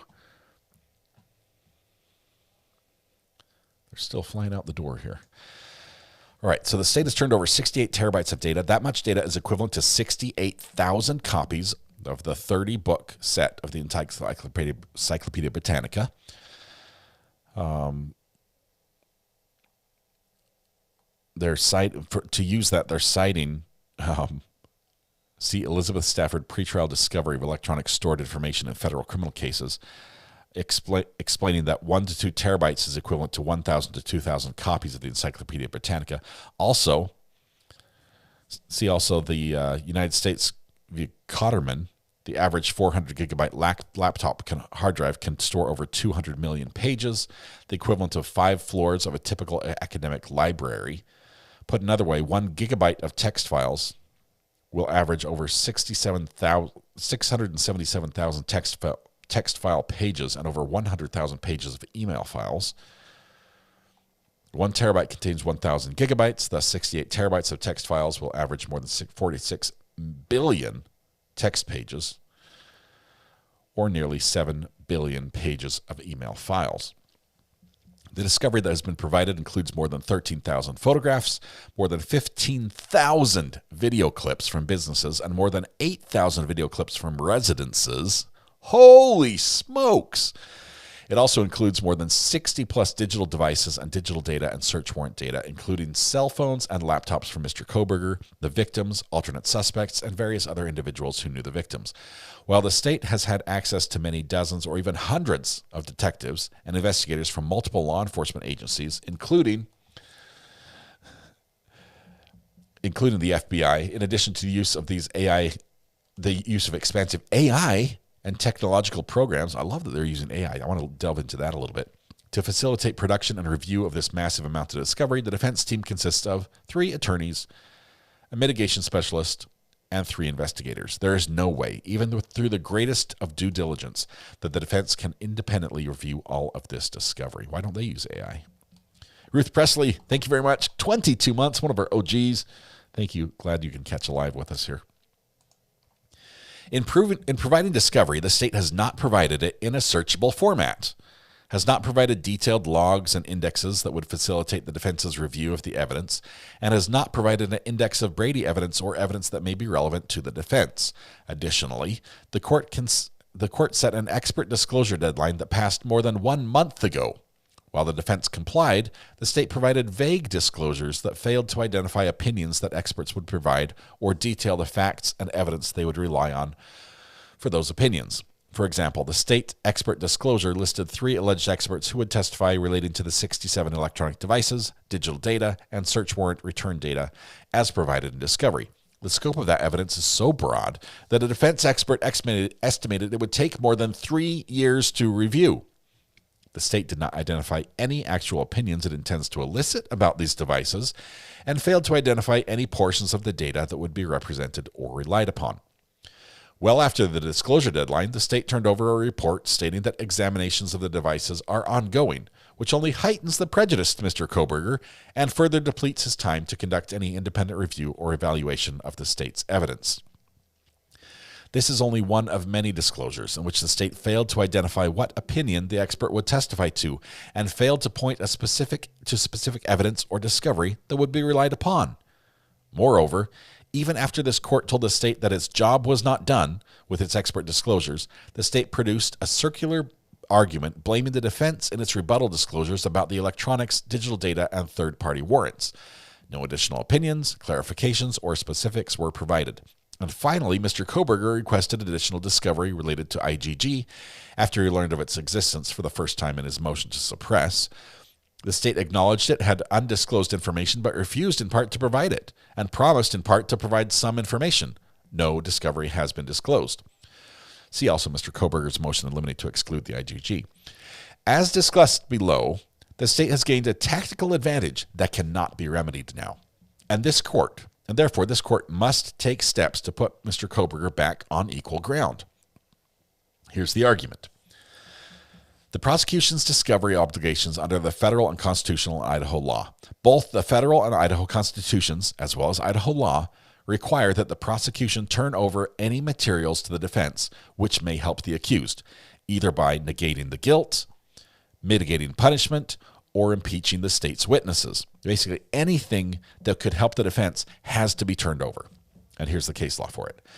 The prosecution has a constitutional duty to identify, preserve, and disclose exculpatory information. This is stuff that would help Bryan Kohberger. They've got to find it. They've got to save it. They've got to turn it over. Under the Due Process Clause, the 14th Amendment of the U.S. Constitution and Article 1, Section 13 of the Idaho Constitution, thank you, Selena K., for the gifted membership, criminal defendants are entitled to proceedings that comport with prevailing notions of fundamental fairness.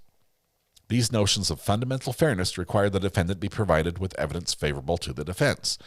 Accordingly, the state violates a defendant's due process rights whenever the state suppresses evidence that is material either to guilt or to punishment, irrespective of the good faith or bad faith of the prosecution. Okay, so they're talking about the IGG, the grand jury stuff. This is something the defense does not hear about. It happens outside of their presence, and they want some of that information, and it sounds like it's being withheld. I don't think that's the strongest argument, but they're still complaining about it. Something is shaking on my desk. What is that? Is that what's... I fixed it. It was Mrs. R.A.'s ring light from last night.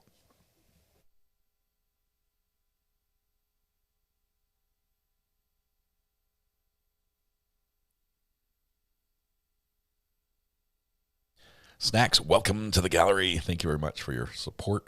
Love that new color courthouse. That light blue looks great on you. Okay. The prosecutor's duty to reproduce this material is self-executing. She must turn over Brady material regardless of whether the defense has made a specific request. The good faith or bad faith of the prosecutor is not relevant to the Brady inquiry. And case law shows that whether the non-disclosure was a result of negligence or design, it is the responsibility of the prosecutor. The prosecutor's office is an entity, as such, is the spokesman of the government. Screams with Sam, thank you. Your Honor, Judge R.A., they aren't telling us their trial strategy. That's pretty much it. And this is always a fight back and forth. This is the battle. How much should we have to reveal? How much? They won't play all their cards. Okay, there will be some degree of gotcha, at least a small degree. But the judge is going to rule about how much that they're allowed to do with that. So let's see. The duty exists even if the defense convincibly might have access to the information independently, even if they could find it themselves. So they still have to turn it over. Prosecution still has to turn it over to defense. More case law from Schaefer, non-disclosure of government witnesses' paid informant status, not absolved, even if the defendant might have uncovered it through independent sources. Don't think we have government sources in this one, but the state suppresses exculpatory evidence when it does not timely disclose this evidence. State suppressing exculpatory evidence, this is mistrial material.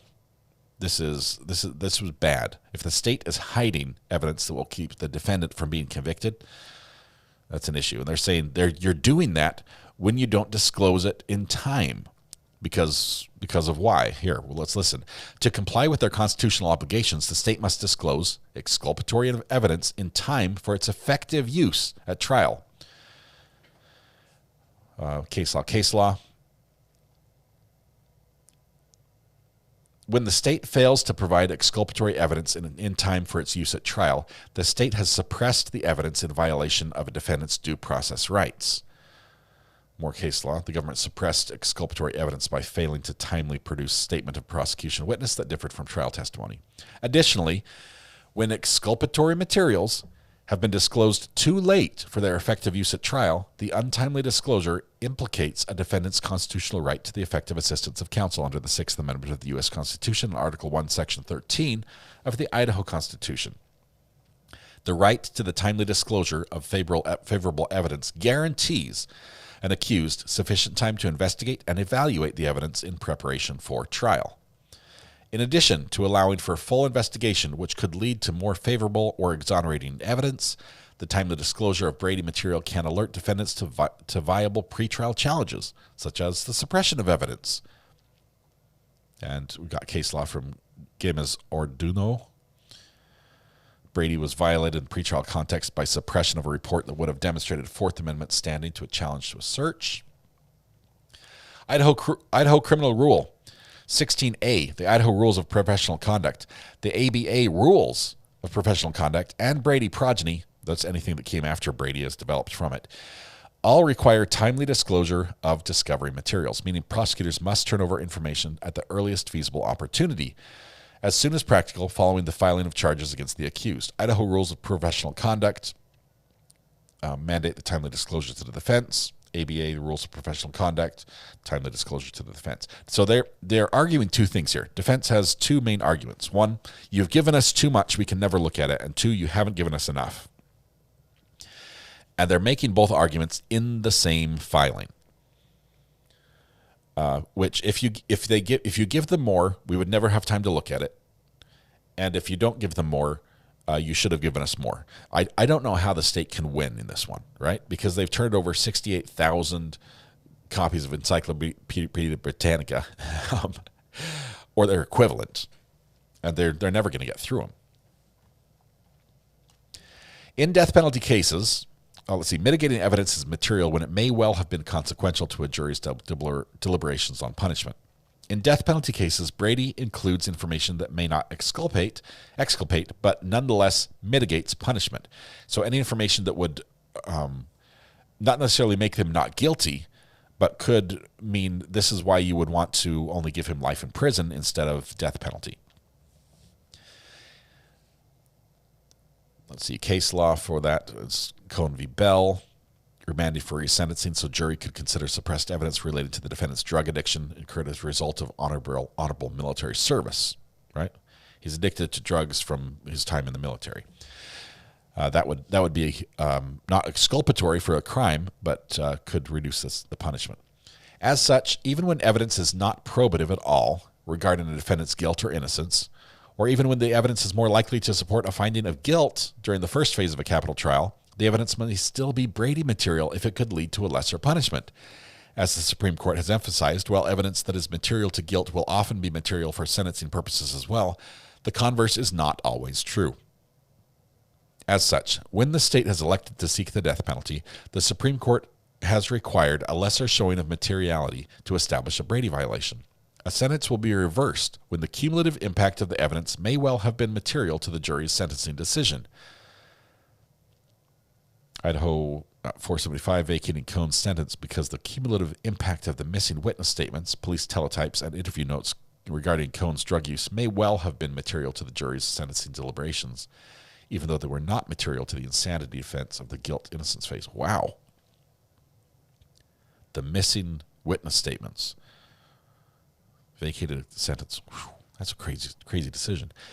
The obligation to disclose exculpatory evidence extends beyond what the prosecutors are personally aware of and beyond four walls of a prosecutor's office. This is the Karen Reed situation.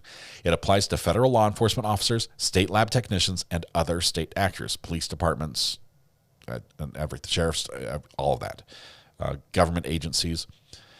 The prosecution's obligation to preserve and disclose exculpatory evidence does not turn on whether the prosecutor knows of the evidence. The duty of disclosure enunciated in Brady is an obligation of not just the individual prosecutor assigned to the case, but of all government agents having a significant role in investigating and prosecuting the offense. So there might be a government toll road that's in, I don't think there is one, but imagine there was a government toll road in Idaho that may have caught video of Bryan Kohberger's car traveling at a certain time. This is all just made up. Just a scenario. That agency is not significant in the investigating role. And if there happens to be video there and it wasn't turned over and it was found later, that would not be Brady material. Even though it was in government's possession and it could be used to say, hey, because he was here at this time at the toll booth, he couldn't have been at 1122 King Road 3 seconds later. Okay, that would be exculpatory information. But if the police have a dash cam video of Bryan Kohberger's car pulled over on the side of the road at some other location other than when, at the same time that 1122 King Road incident was happening, that is exculpatory information, and the police do play a significant role in the investigating the prosecuting offense. So even if the prosecutor didn't know about it initially, if it came out later, that would definitely be a Brady violation, saying, hey, that is exculpatory. So that's what we're talking about here. The prosecutor is constitutionally obligated to actively investigate and preserve potentially exculpatory evidence. A bad faith failure to collect potentially, this is case law, a bad faith failure to collect potentially exculpatory evidence would violate the due process clause. Due process requires law enforcement to gather and to collect evidence in those cases in which the police themselves, by their conduct, indicate the evidence could form a basis for exonerating the defendant. The prosecution may not be excused from disclosing what it does not know, but could have learned. So if we just don't look, we're not excused. Can't just have blinders on and say, we're not looking for anything, thus we didn't know it was there. More case law. Additionally, the prosecution may not delegate the job of determining what evidence must be turned over to the defense, but instead must affirmatively seek out all relevant information from anyone involved in an investigation. It is the duty of, case law says it's the duty of the prosecutor to discharge the government's Brady responsibility, and therefore a prosecutor will not be excused for failing to turn over information that was known to the police. Given this obligation, it is obvious that Brady extends well beyond the four walls of a prosecutor's office.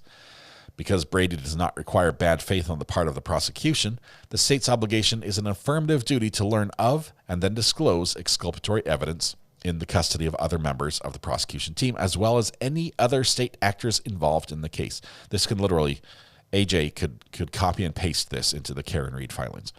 Therefore, a prosecutor's Brady obligation extends to exculpatory information obtained or possessed by any federal or investigative agency with involvement in a case, including the Federal Bureau of Investigation, that's the FBI, state lab technicians, each one of these has case law, Department of Corrections, Bureau of Alcohol, Tobacco, and Firearms. They've interviewed me. That was scary. The Drug Enforcement Agency, U.S. Food and Drug Administration, Internal Revenue Service, probation departments, crime labs. Crime labs was the last one. Case law for each one of those and why they should be included. Part E, Idaho Criminal Rule 16A requires the timely disclosure of exculpatory evidence. In addition to a prosecutor's Brady obligations, Idaho Criminal Rule 16A requires the prosecution to disclose as soon as practical, I think they added those italics, any information or any material or information which tends to negate the guilt of the accused as to the offense charged or reduce the punishment therefor. These obligations extend to any information and material in the possession or control of members of the prosecuting attorney's staff and any others who have participated in the investigation or evaluation of the case. This is quite broad. This is a broad umbrella. Additionally, ICR 16's disclosure requirements apply even if prosecutors do not personally know of exculpatory and mitigating information. That means even if they don't know it exists, they have a duty to search it out and to see if there is any and turn it over if it does exist. Case law from State via Gardner. Therefore, ICR 16 charges Idaho prosecutors with an affirmative duty to seek out and obtain all exculpatory and mitigating evidence and disclose it to the defendant in a timely manner. The Idaho rules, Part F, the Idaho rules of professional conduct require the timely disclosure of exculpatory evidence.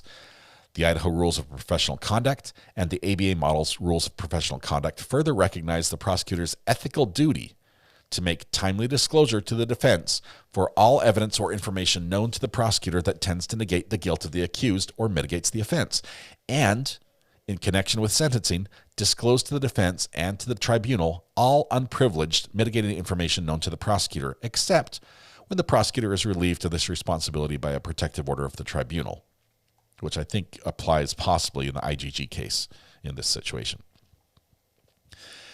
The judge might say you don't have to turn that over. The ABA criminal discovery standards further reflect the prosecutor's well-settled discovery obligations and admonish the prosecution to turn over any and all information within their control that would tend to negate the guilt of the defendant, tend to reduce the punishment of the defendant, or any material which may be used for impeachment of any of their witnesses.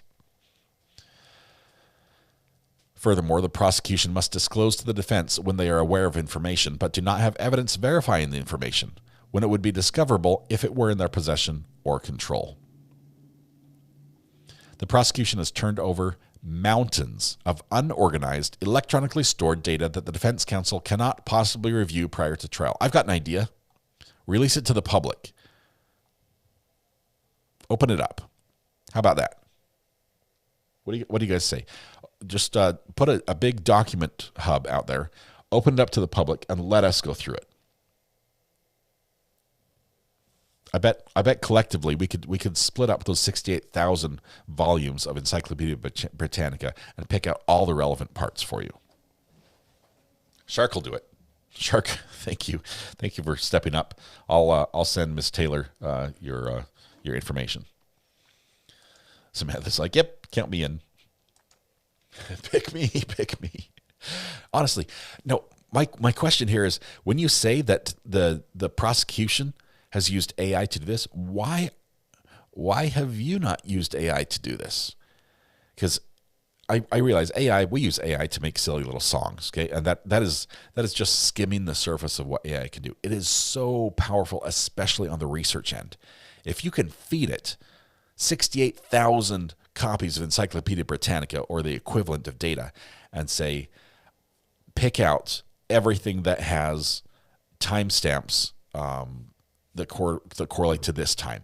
Pick out everything that has statements made by XYZ. Show me any. I mean, you can put AI to work, and it will work for you, and it charges nothing or pennies to the dollar. It's electricity fees. Internet detectives for the win. Do it. Release it. They're not going to because, surprise, surprise, they're not going to find anything. The prosecution has turned over mountains of unorganized electronically stored data. When exculpatory material is contained in voluminous, there it is, voluminous, I found it, fourth try, amounts of electronically stored records, the state violates its Brady obligations by doing nothing more than turning it over, unorganized, on a drive. United States versus Slayer case law, the court ordered the prosecution to identify Rule 16 Brady and Giglio documents contained on a voluminous discovery production as a matter of case management and fairness. Welsh lady, I've offered, if you know you have a lot to read, I'll join you in reading on StreamYard, but no face showing for the time being. Okay. Welsh lady, in her Welsh accent, offers to read 68,000 pages of documents. That sounds great. Welsh lady, thanks for being a member for 15 months. So the court noted in this case law that in light of the above, and to return to the real problem here, it bears repetition to emphasize that the ultimate issue is whether there is disclosure in the letter of the spirit of Brady Giglio, simply by turning over a mountain of everything acquired over half a decade and telling defense counsel nothing about where exculpatory or impeaching information can be found. Again, the government cannot meet its Brady obligations by providing defendant with access to 600,000 documents and then claiming that she should be able to find the exculpatory information in the haystack. Or, as the other side put it in the initial order, at some point, long since passed in this case, a duty to disclose may be unfulfilled by disclosing too much at some point. Disclosure, in order to be meaningful, requires identification as well. This is good case law for the defense.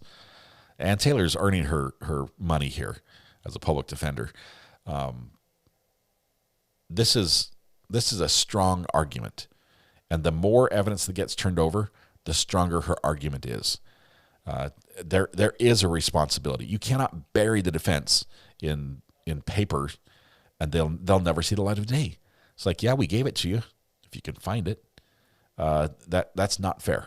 That is not fair. So I think what's going to happen is the judge is going to order that the prosecution turn over most likely a more detailed list of what the experts are going to say, what opinions they're going to have, maybe excerpts from their reports if they do file them, which I think experts are still writing their reports. So because the experts are still working on it, the judge isn't going to punish the prosecution. I think that's where it's going to go. Anyway, let's see.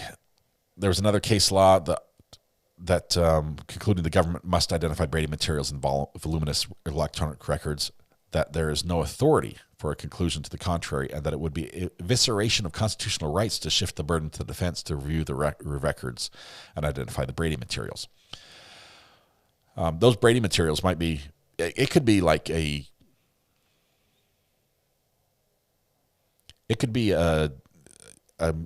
what's it called when a police officer gets like a bad review from his boss? Somebody help me with this word. When a police officer makes a mistake and messes something up, and that goes on his record, right? It could be like a bad review. It could be, somebody tell me the word. I'm looking in chat and it's not there yet.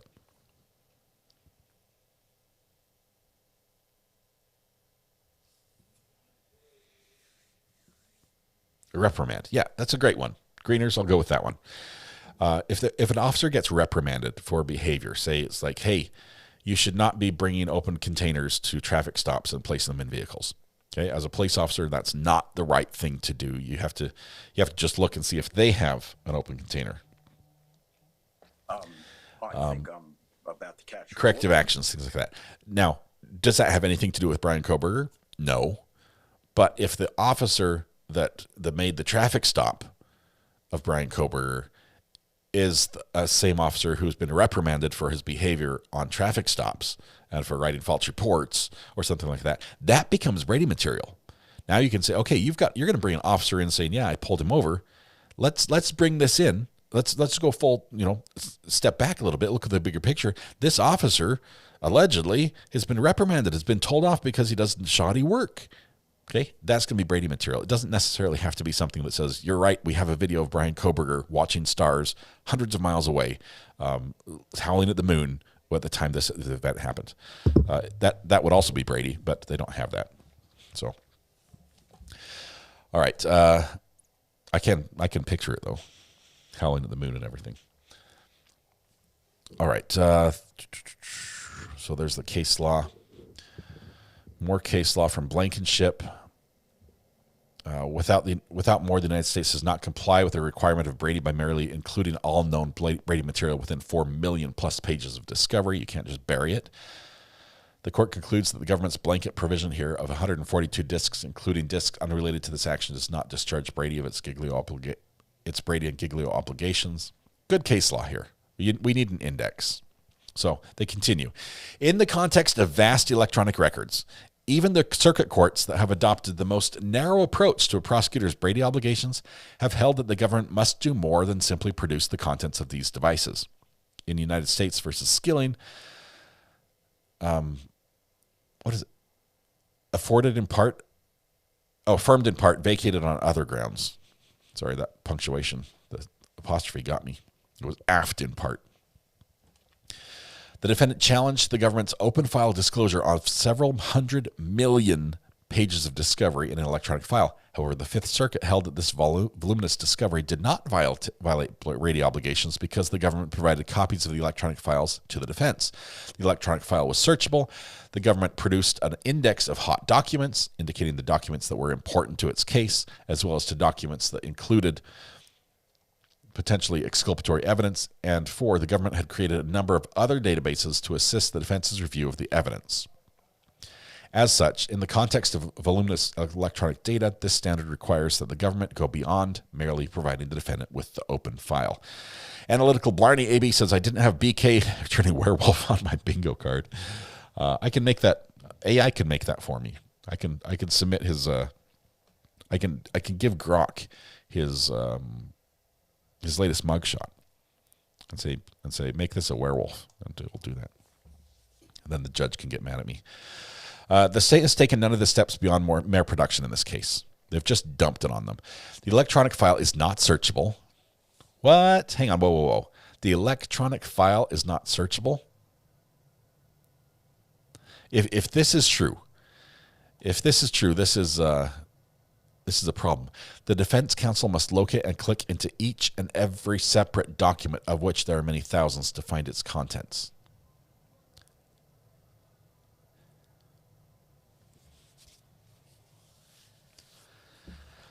The electronic file is not searchable. That boggles my mind, first of all. I want to know what format this is.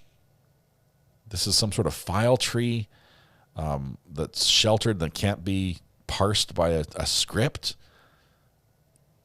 What? That doesn't add up for me. Yeah, we need a little OCR. Some text recognition will work.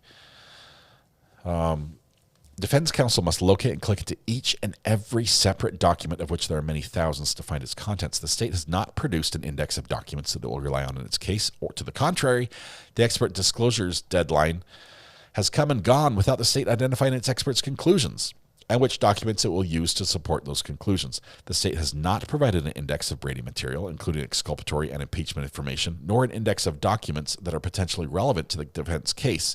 Indeed, the state has not provided anything to assist the defense's review, despite the knowledge that it would be impossible, even through the exercise of due diligence, to identify exculpatory or impeachment evidence within the hundreds of millions of pages, tens of thousands of photos, and thousands of hours of videotape and audio recordings. Under the more exacting standards adopted by other courts, it is even more plainly apparent that the state's approach to its Brady obligations runs afoul of Mr. Kohberger's due process rights. If they have this, I will say this: shame on the state of Idaho. If this is the case, this is terrible. This is terrible to do this. For example, that's only if they have. The judge is going to determine that.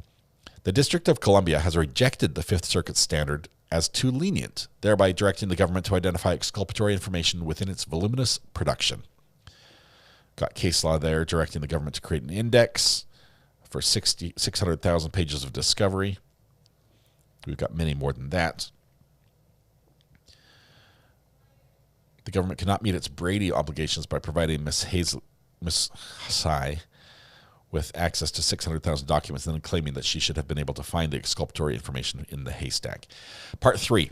The state has not timely produced, indexed, or identifiable portions of contents relating to the 67 electronic drives and warrant returns it intends to rely on. These are going to be phones, computers, tablets. Those are searchable, but let's see. The above problem is exemplified by, though certainly not limited to, the 67 electronic devices and other digital and search warrant returns the state has turned over. Since the state has not provided specific reports or indexes of materials it intends to use for the devices, digital data, and search warrant returns, the defense must guess which form electronic reading software is utilized. For most devices, no specific report has been produced. For some devices, Axiom is used. For some, Celebrite.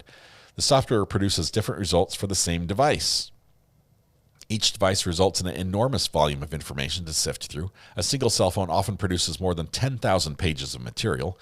This is because modern electronic devices, including cell phones, have the capacity to store vast amounts of highly personal information.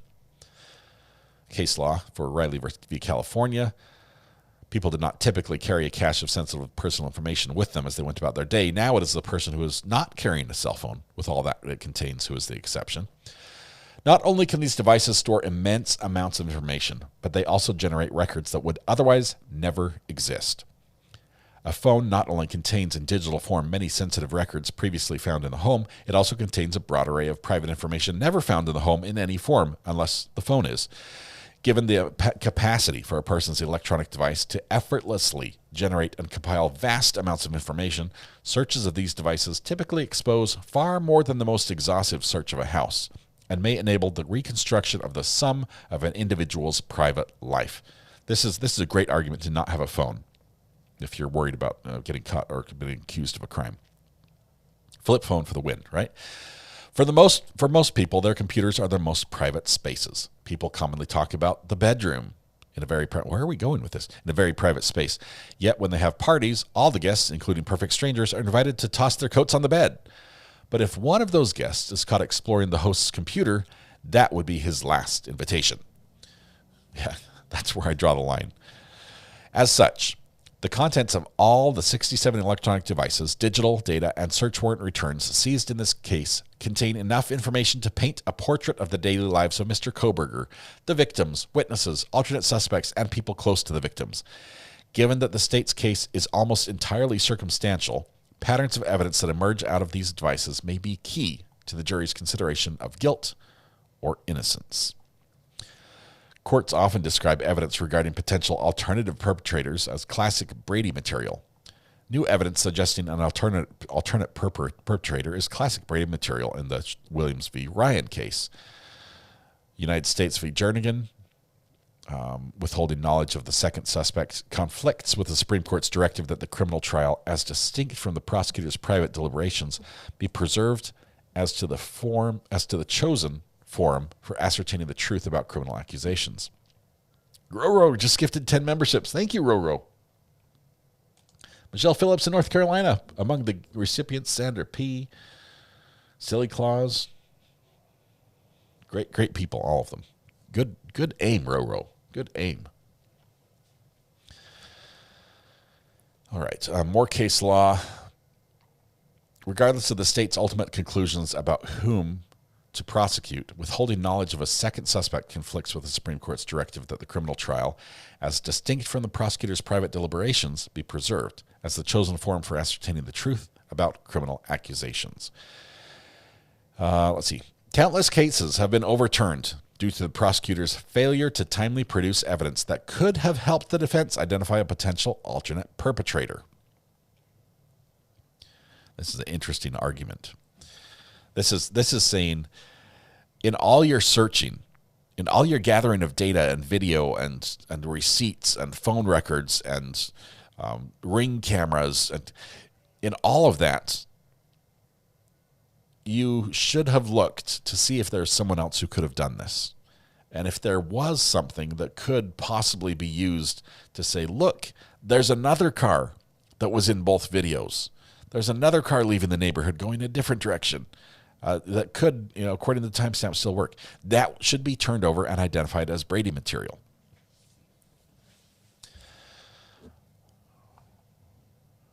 Let's see. More case law. Comstock v. Humphreys, prosecutors violated due process rights under Brady by failing to disclose the complaint statement that it was possible he had misplaced a stolen ring. In Jernigan, the finding that prosecutors violated Brady obligations by failing to disclose a bank robbery defendant fact that other nearby banks had been robbed after her arrest and that a woman had been detained with an uncanny similar physical description. That's a good example. It's like, we've caught the serial bank robber. She's been arrested. The bank robberies are continuing, and they have similar descriptions as the other suspects. That is definitely Brady. That's Brady. Withholding in Trammell versus McCune, withholding that despite eyewitness identification of a defendant, prosecutors violated Brady by failing to disclose to the defense of a potential alternate perpetrator with a similar appearance. Oh, by the way, there's another neighbor who was in the house with bushy eyebrows wearing a ski mask. Let me tell you about him. Let's see. Case law in Robinson v. Kane says that there's a finding that a Brady violation in a second-degree murder case due to the state's withholding a police report that corroborated the defendant's version of events and supplied a motive for a different person to commit the offense. In Harrington v. State, finding that the prosecution violated Brady by failing to disclose police reports identifying an alternate suspect, because many of these devices belong to the witnesses, the victims, and to the people who knew the victims, including potential alternate perpetrators. Whoa. They're saying the friends who were there, the other people who were in the house, are potential alternate perpetrators. Defense counsel is plainly obligated to review them. Case law, explaining that where the defense counsel never subjected the prosecution's case to a meaningful adversarial testing, there's been a denial of Sixth Amendment rights that makes the adversary process itself presumptively unreasonable. We see this in court when defense gets up and say, from the moment you stepped on the property, you thought it was my client. Right? That from you got out of your car and said, show me your hands. Okay? And from that moment, you didn't look at anybody else. That's what they're getting at right here. This case law saying there was no meaningful adversarial testing. You didn't look to see if it could have been somebody else. You had your suspect, and that was all you needed. Time change tomorrow, daylight savings for those that participate. Are we still on BK? Yes, we are. We still are. We're over halfway through this 30-page document, though. Let's continue on. Talking about all these phones and electronic data devices with all the data on them, how much the picture they can paint, and the fact that the state should be telling them who else, when they search for all this, who else could possibly be a suspect. Case law from Sofer v. Dretke. I think Dretke. Let's go with that one. An actual failure to investigate cannot be excused by a hypothetical decision not to use its unknown results. Additionally, many of the devices and warrant returns belong to Mr. Kohberger. These devices and warrant returns will paint a comprehensive picture of his life, and therefore are likely to be key to the mitigation presentation at the sentencing phase.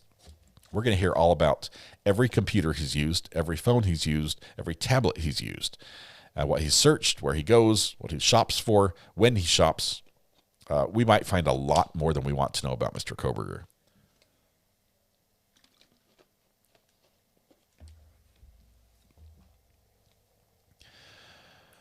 Let's see. But the defense cannot reasonably make effective use of voluminous electronic records because the state has not provided them in a detailed or indexed manner. Reviewing and understanding all the records from these devices, digital data, and search warrant returns alone would require 3 years, even if defense counsel did not look at any of the other discovery. Big, huge footnote here says, of course, there is significant additional discovery, which is likely to contain exculpatory evidence relating to alternative perpetrators. For example, the defense had to fight for several thousand tips collected by law enforcement tip lines. Oh my goodness. Everybody and their dog had seen this car or another person and called Idaho to let them know. Though there were in the state's possession the entire time, the state did not turn them over until more than a year after the case began. The defense has no way of knowing whether the state intends to rely on or introduce any evidence from those tip lines, and has never received a log of Brady-Giglio evidence that the state has identified in the records. Because there is no log, an exact number is unknown, but the number of tips is more than 45,000, and tips continue to be reported. Worse yet, defense continues. Worse yet, the state apparently intends to rely on this evidence to establish guilt through 3 different experts, but has not identified what opinions these experts have drawn from the evidence, nor which parts of the voluminous data they're relying on. The state has created a situation where the defense is completely in the dark and cannot mount even a limited investigation into rebutting their experts' testimony, including by identifying impeachment evidence or evidence that contradicts their experts' opinions. Rather than cure this defect, when court told the state that its job was not done with its expert disclosures, the state submitted expert rebuttal disclosures that blamed the defense for its inability to properly disclose expert opinions related to electronics, digital data, and search warrant data returns. I think that's when they said, you have the same software we do to search this.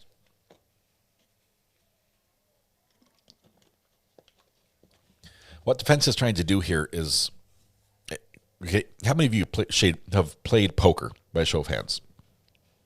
Everybody knows the highest possible, if you're playing 5 card, right? the highest possible score or the highest ranking hand would be a royal flush. Royal flush would be 10, jack, queen, king, ace, all in the same suit. Very seldom do we have cases where one side has a royal flush in court. Oftentimes you're dealing with two pair or, I would say ace, high card. High card is probably just not guilty, okay? But two pair, full house, a straight, something like that.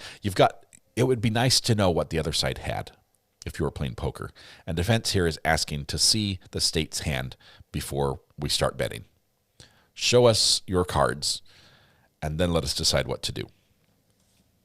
2-7 offsuit. Is BK out on bail or in jail? He's in jail.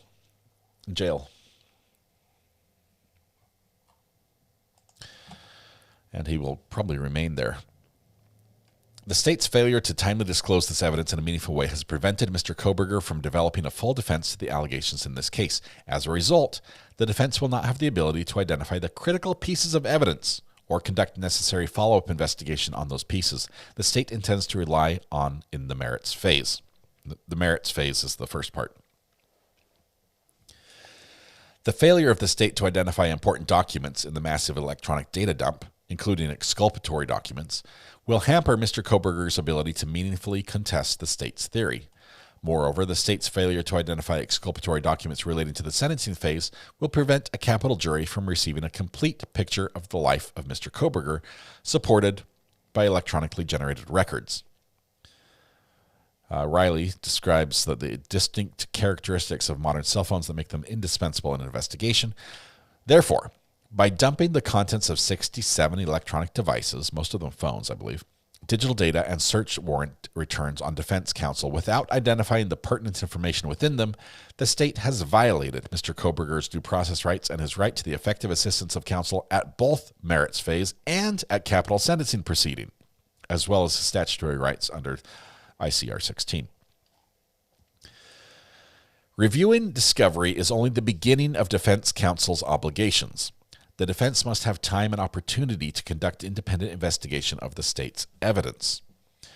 When the prosecution seeks the death penalty, the defense counsel must independently investigate all evidence, whether testimonial, forensic, or otherwise, purporting to inculpate the client.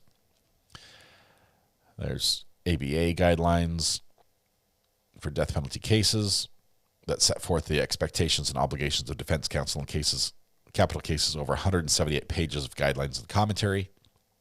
In recognizing the large number of individuals sentenced to death who were later exonerated because they were innocent, 110 when the guidelines were written, though now the number stands at more than 195, the guidelines underscore the importance of defense counsel's duty to take seriously the possibility of the client's innocence, to scrutinize carefully the quality of the state's case, and to investigate and reinvestigate all possible defenses.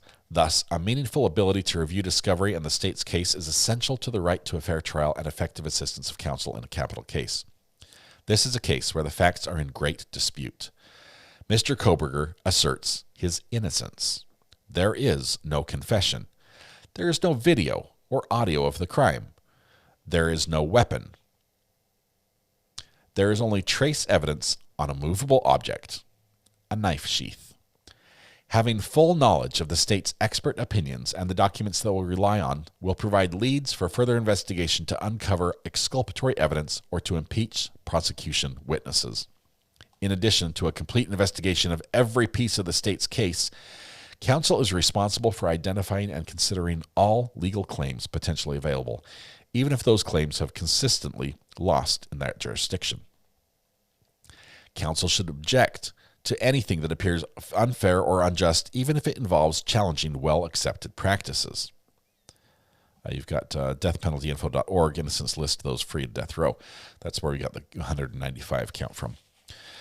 This is necessary because counsel in a capital case has a duty to preserve any and all conceivable errors for each stage of appellate and post-conviction review, as the non-preservation of an issue in the trial may result in the defendant's execution even if reversible error occurred. Wow. do your job right, or your client dies. It's a high duty, a high bar that they have to perform to. Let's see.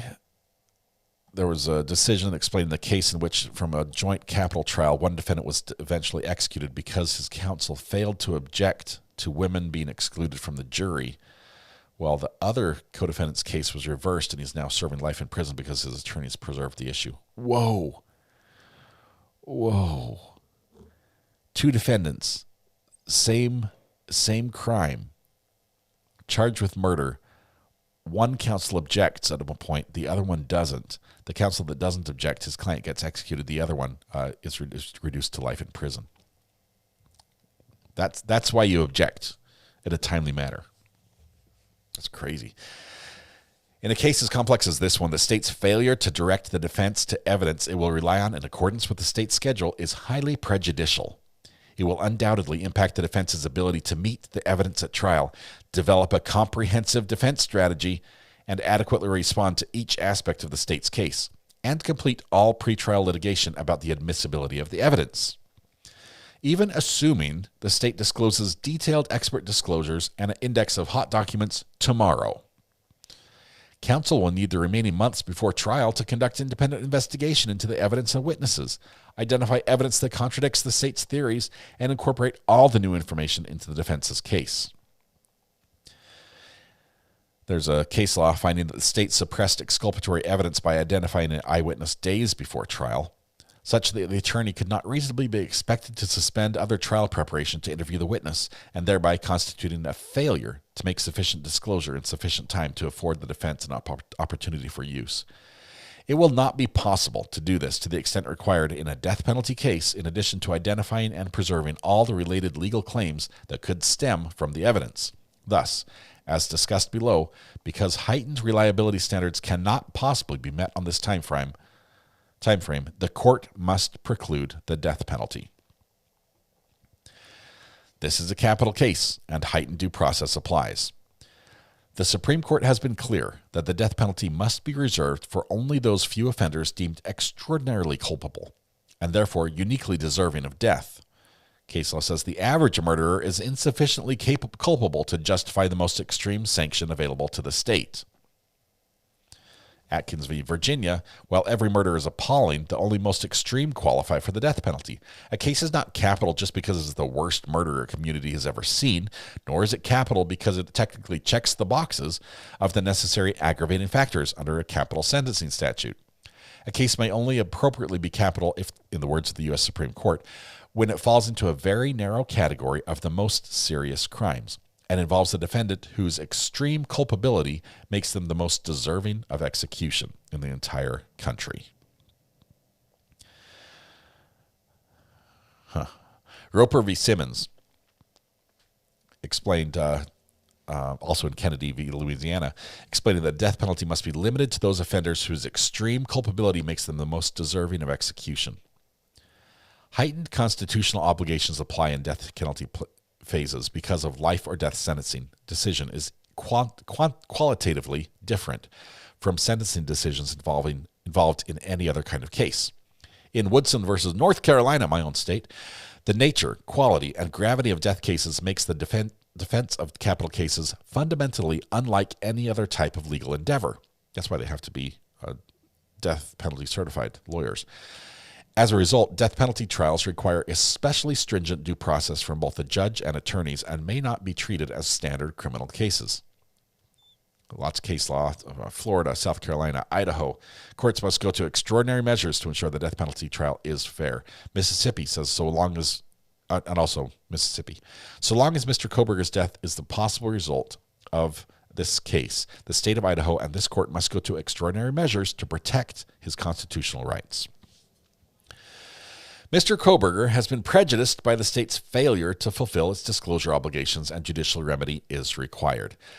Because the state has failed to satisfy its disclosure obligations in a manner that would enable Mr. Kohberger to further investigate and incorporate exculpatory evidence into his defense for August 2025 trial, Mr. Kohberger will be deprived of a fair trial and the right to effective assistance of counsel if the court does not remedy this situation. The court has wide discretion to remedy discovery violations as appropriate under the circumstances. ICR 16K, ABA Standards of Criminal Discovery.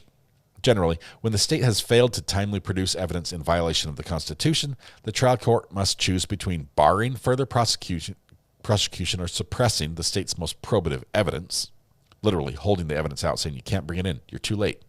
It might be video of the crime in progress, but you disclosed it too late, it's not coming in.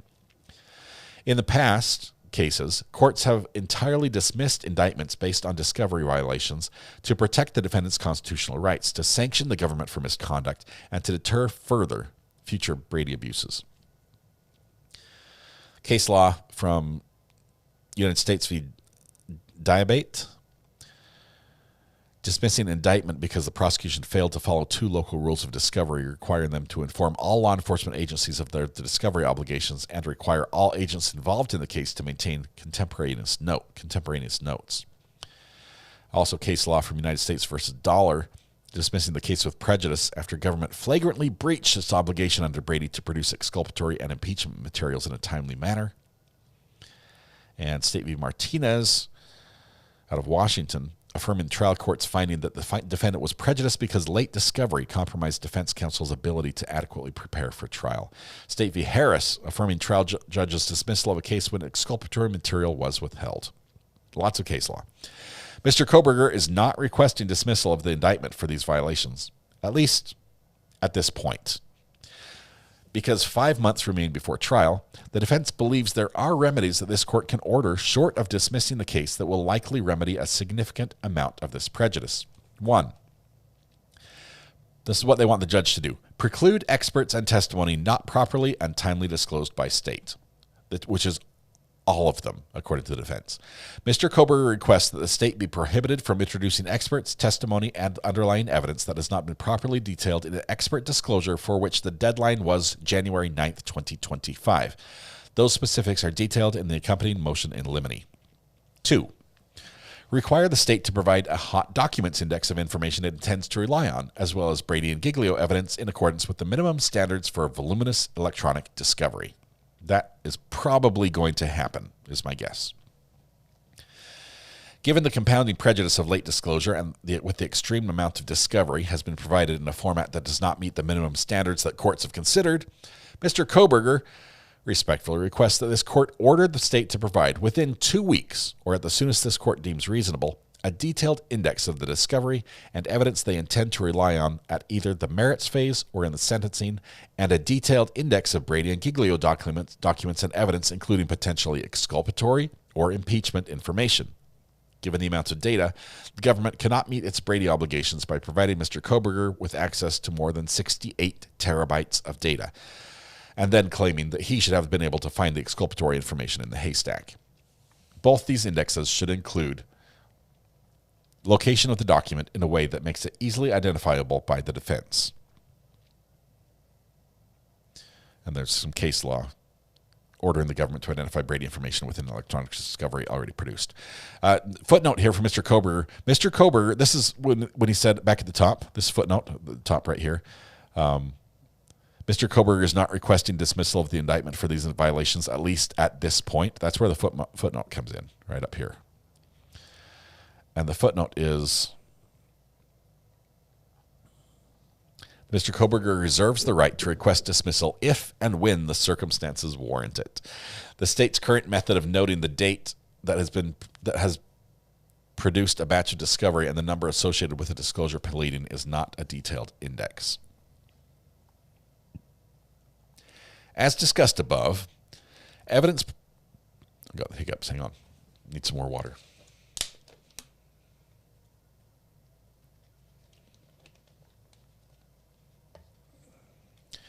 As discussed above, evidence pointing to a possible alternate perpetrator or anything refuting the state's theory is bedrock Brady evidence and should be included. Moreover, if this proceeds as a death penalty case, Brady material includes any evidence that would tend to mitigate punishment. Examples of this evidence in a capital case include evidence that a capital defendant was devoted and a loving family member, that he experienced trauma, neglect, isolation, or ostracization as a child, young adult, or adult, that he excelled in his education, that he experienced blows to the head or other potential brain injuries, that he experienced depression, anxiety, or other symptoms of mental illness, that his symptoms began before he was charged with capital murder, and or that he was susceptible to pressure, manipulation, or exploitation. 3. Preclude the death penalty as a potential sentencing option. Courts have also precluded the prosecution from seeking the death penalty in would-be case. I wonder if they cite Vallow in this one. This would be interesting. Seeking the death penalty in would-be capital cases when the prosecution fails to satisfy their pretrial discovery obligations. As the First Circuit has noted, dismissal of the notice to seek death is not as extreme as dismissal of an indictment. The government may seek a conviction of the serious penalty of life imprisonment. This less extreme remedy is appropriate even in situations when the violations would not amount to a sanction in a non-capital felony case, meaning that the threshold to trigger a sanction is lower in a death penalty case than in a non-capital felony case. It says, we do believe in a capital case when the stakes are so high, a smaller quantum of prejudice may justify a sanction than in a regular murder case. And, as discussed above, striking the notice is not quite as serious as dismissing the indictment altogether, and so perhaps still less prejudice is required. Interesting. Another Idaho trial court recently concluded, here it is, there it is. I knew she was going to go with Daybell. Another Idaho trial court recently concluded that precluding the death penalty was the only way to cure the prejudice of disclosure violations by the state. In Idaho v. Lori Vallow Daybell, the state had bait stamped and previously provided more than 80,000 documents in discovery. However, the prosecution failed to turn over approximately 5,000 pages of discovery and 30 hours of audio files until a month before the trial. The court ruled from the bench and signed an order. This is notable. Many multitudes, less than 68 terabytes of discovery turned over in this case. Though the prosecution filed the discovery only one day after the deadline set by court, the defense argued that there was insufficient time for counsel to review the significant discovery in a meaningful manner and complete any necessary follow-up prior to the trial date 1 month later. The court agreed and found that dismissal of the death penalty was appropriate in order to mitigate the prejudice. And then it says, see the audio file. Judge grants Lori Vallow's motion to dismiss death penalty on YouTube. There's a link. March 21, 2023, beginning at 21:16. And there's the full length. You can copy all this and put it in your browser if you can grab the whole thing. There we go. That's not all of it. Put it in the browser. It will take you to the YouTube link. So it's the world's longest link. I wonder whose channel it is. It's probably Court TV or Law and Crime, I'm guessing. Okay. There's the audio file. The court specifically found that the state had acted in good faith and attempted to disclose all discovery, and that the remedy was not in any way intended to be a sanction for bad faith or misconduct by prosecutors. However, the court specifically noted that death is different. That height, we need a shirt for this one. Death is different. Should we do that? The heightened standards of reliability and unique safeguards must apply in a death penalty case, and therefore striking the death penalty was only appropriate remedy. This court has commented in other proceedings related to Mr. Kohberger's trial setting and motions about discovery and expert opinions that Lori Vallow's case is distinguishable because she had not waived her speedy trial rights. However, in this case, it is the court that is repeatedly telling all counsel and Mr. Kohberger that the trial date is set in stone and everyone must be ready to proceed by July 30th. So there is a big difference in Lori Vallow and Bryan Kohberger because Vallow did not waive her speedy trial and Kohberger did. Death is different. I like that. In another case, the federal district court precluded the government from seeking the death penalty for 2 defendants after the prosecution failed to turn over some of the statements made by a witness for approximately 1 year after the defendants had been arrested.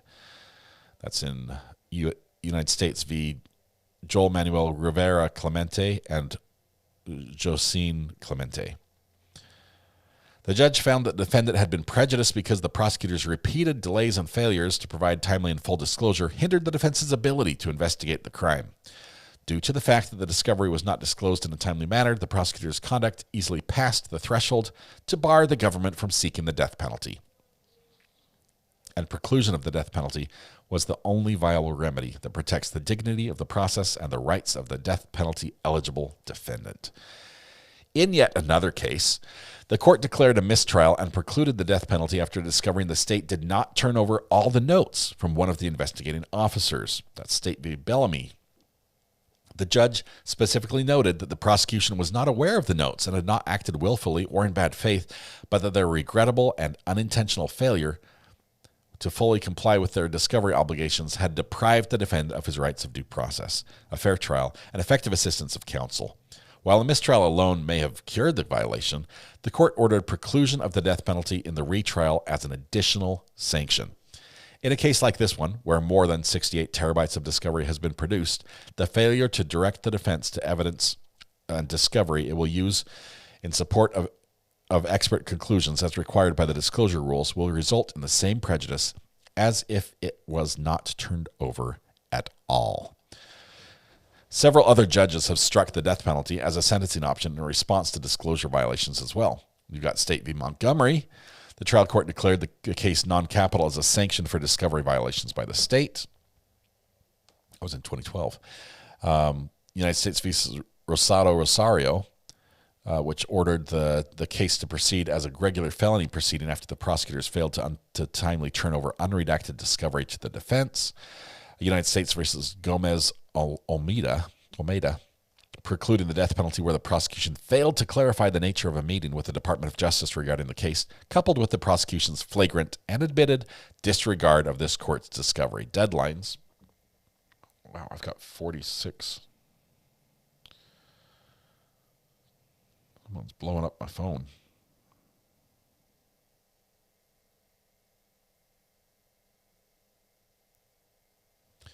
I've got to make a call here at lunch.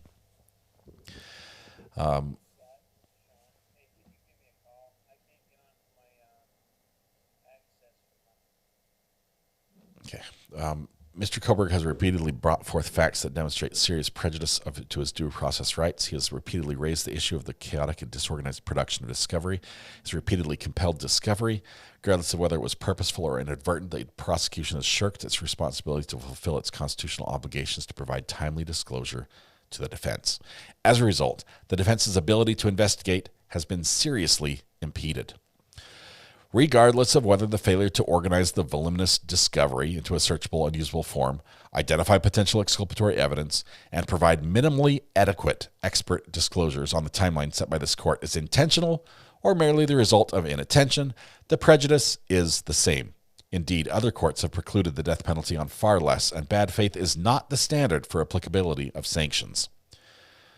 Case law from out of State v. Martinez affirmed the dismissal of the indictment and noting the government's conduct need not be evil or dishonest in nature. Simple mismanagement is sufficient.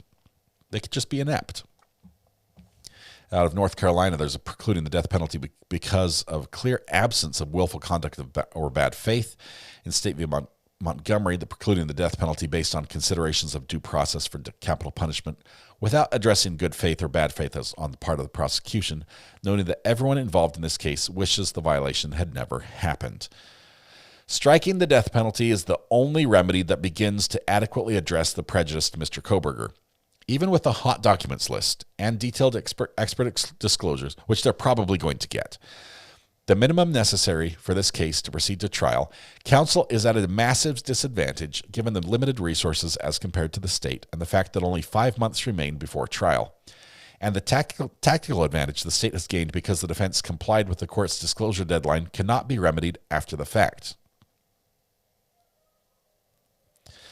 The sentence says,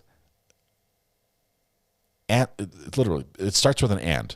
The sentence says, and to the tactical advantage that the state has gained because the defense complied with the court's disclosure deadline cannot be remedied after the fact. I think they messed that sentence up. I don't think they want to tell the court that the state did comply with the guideline. I think they are trying to say they did not.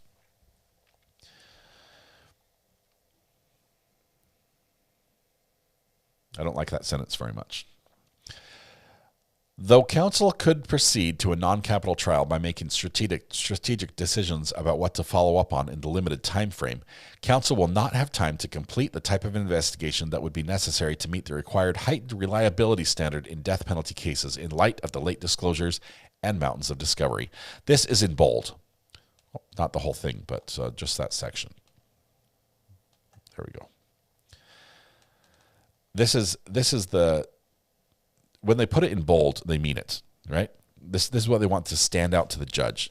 They want it to jump off the page and have greater impact. They're saying, we could proceed to a non-capital trial by making, right now, if you took death penalty off the table, we could go forward. We would have limited time frame. We would be able to accomplish everything we need to. We would not have time to do that if you keep it as a death penalty trial. That's basically, they're drawing a line in the sand, saying you can't make us. That's no way, we couldn't do it. Precluding the death penalty is therefore necessary to enforce Mr. Kohberger's constitutional rights. This remedy will also reduce the significant risk of seating conviction-prone jury that does not hold the prosecution to their burden of proof. Oh, you're worried about the jury now.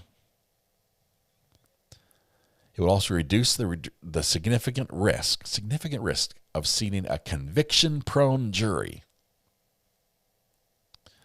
that does not hold the prosecution to their burden of proof. They're saying that having the death penalty would increase the risk of seating a conviction-prone jury that would not hold the state to their burden of proof, a fact that would exacerbate the state's already gained strategic and resource advantages.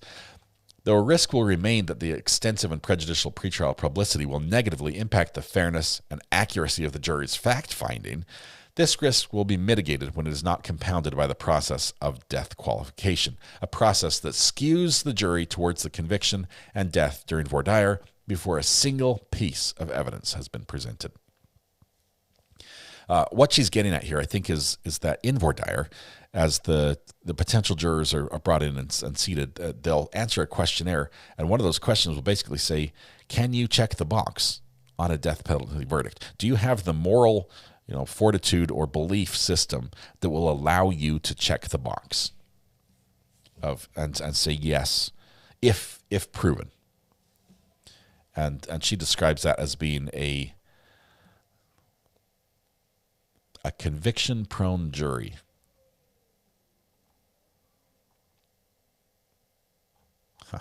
Interesting. Okay, let's see what attachments they are here. None. We're done. That was 30 pages of law or law argument.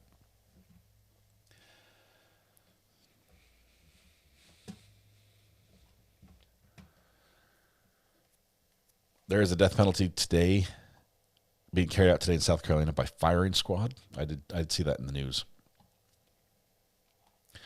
Your thoughts on this one? That's the last of the Bryan Kohberger documents we have to read today.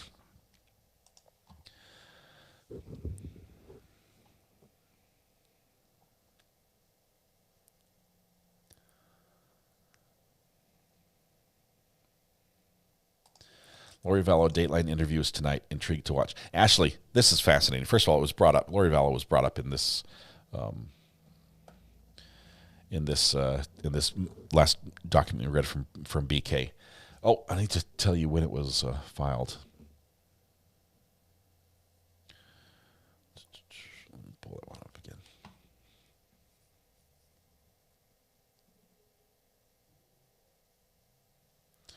The motion to preclude the death penalty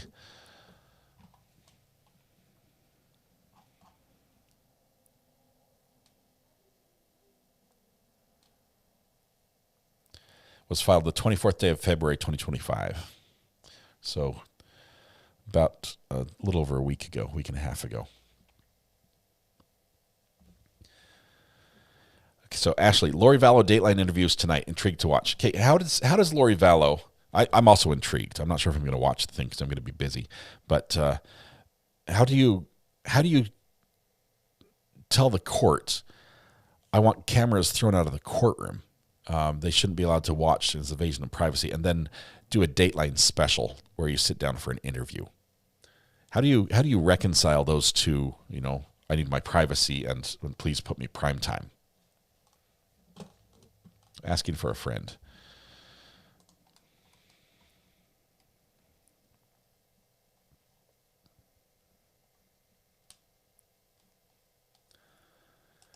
Mama Bear of One, if he is innocent, it should hopefully come to light at some point. So yes, he is due a fair trial. Even though the whole situation is shady, I have no opinion on this and hope that they get justice. So the TLDR, the too long did not read of this, they buried us in paperwork and it's unfair to take away the death penalty. It's unfair, so take away the death penalty. I know I'm oversimplifying. I don't know if the judge would be okay with that. That is basically what they're saying. This also could be remedied by simply the judge saying, all right, I'll move the trial date. He doesn't want to, right? And I think he said it's set in stone. That's going to be, but that's an option. It's not mentioned here. But we were like, all right, we'll give you, they were a month late. We'll give you an extra month. Welcome to September for Bryan Kohberger. That would suck, but that's another option. I'm cherry picking. What am I cherry picking, Karen? Let me know. I'd love to learn.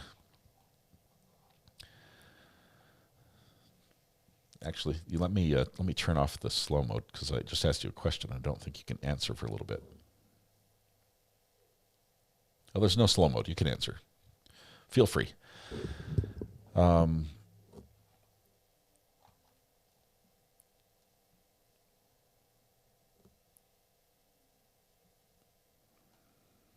see. What app can we use to watch Dateline tonight? Hulu or I don't know. Is it NBC? Peacock? Misty Beard, I'm struggling with being in attendance for a couple trials. I wanted to be there for Corey Richens and for Bryan Kohberger. I just can't figure out a good way to be able to do what I do and still be there in person. We might be sending somebody. We might collaborate, and I don't know. We're still working on that. There's no way for me to easily do this, to commentate, to listen, to watch everything, and be in the courtroom. I can't talk if I'm in the courtroom. If I'm in the media room, it's impossible to do it as well. The media room is anything but interested in what's going on. Oftentimes, it's just people who are there to plug in cables and run machines and make sure batteries are charged, and it's mayhem constantly.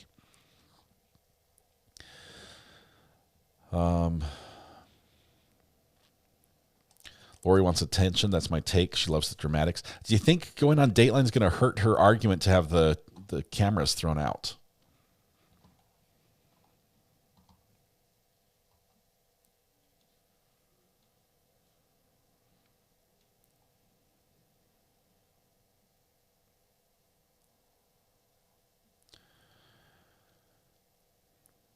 You go and give us Mrs. R.A. to stream.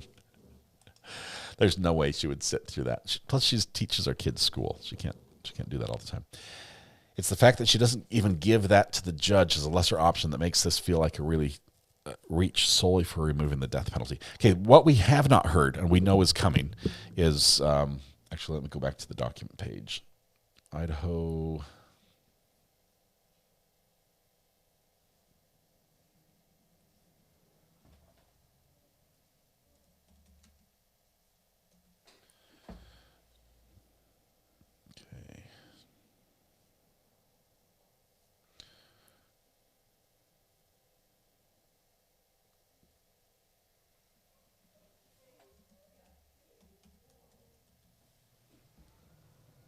Trying to find the cases of interest again from Idaho.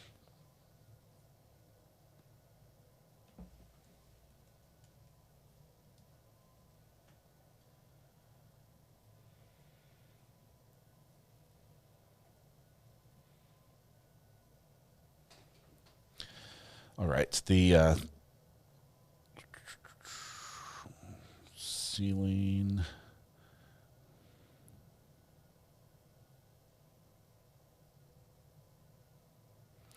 There's a filing. The defendants' exhibits in support of their motion to strike the death penalty regarding autism spectrum disorder. That is the other half of this, the strike the death penalty argument, which we haven't heard because that is still filed under seal. I don't know if it's going to be released, but currently it is not. I'd like to hear that argument and see what they say. They probably, from the filings that I've seen on Kohberger's site, it looks like the defense has said, hey, we'd like to bring in another expert, so we'd like to, exception, late add expert. They're basically the thing they're saying the state did to them, they're doing to the state, saying we're going to bring in a new defense, late expert. We're going to disclose his findings, and it's probably to support the finding of autism spectrum disorder.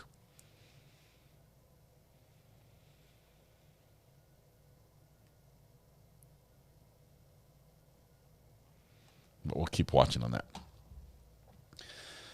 All right. Oh, Lori is cherry picking. Yeah. She likes this. She doesn't like that. Shelby says, I prefer live streams versus creators' live attendance, and I can't imagine the wait to get into the BK trial. Oh, it's going to be a lottery every day is what's going to happen. That has such a massive following, and we do have people who are here in our community who are court watchers who are going to be there. So we will have eyes in the courtroom, which is going to be great. But it's going to be a challenge getting in every day. Lori Daybell is asking for all cameras not to be in the courtroom. Not all, just Court TV. Okay, so that maybe would hold sway if she was still in Idaho for another case, because that's where Court TV made the boo-boo and zoomed in too close. I don't see Arizona doing the same thing. But they might issue an order saying no zooming in close.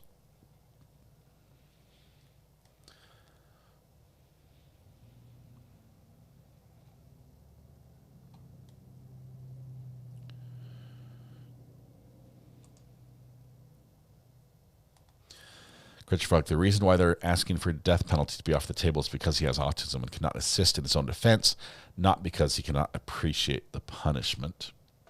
I haven't seen the document. I want to see how they spell it out. Gwen says, I don't think BK did it. An interesting fact, we've got DNA, mixture of 3 people's DNA, which I believe BK cannot be ruled out in that mixture, underneath the fingernails of one of the victims. 3 people under the fingernail. Not sure what happened there. Have you found any courts in North Carolina that are streamed? No, I found a lot of courts that do not like being streamed. We've got judges, there's a judge in the middle of the state. I can't remember her name. I think her name is Judge Black or something, that had a hearing where she went off on the defendant and things flipped out. And the defendant, I guess, made a sudden move and charged, and the deputy shot and killed him in the courtroom. She hates cameras. She hates cameras and will not allow anybody in the court. I've tried, and they will not. My own local court here in Greenville, they act surprised. Their response is, cameras in the court? We've never done that. No, that's not something we do. It's like, it's not something you do. It's something I do and something you allow unless you have a good articulable reason not to. But I've struggled to get in North Carolina's courtrooms. Her arguments, Court TV is using she and Chad in all their commercials without paying them.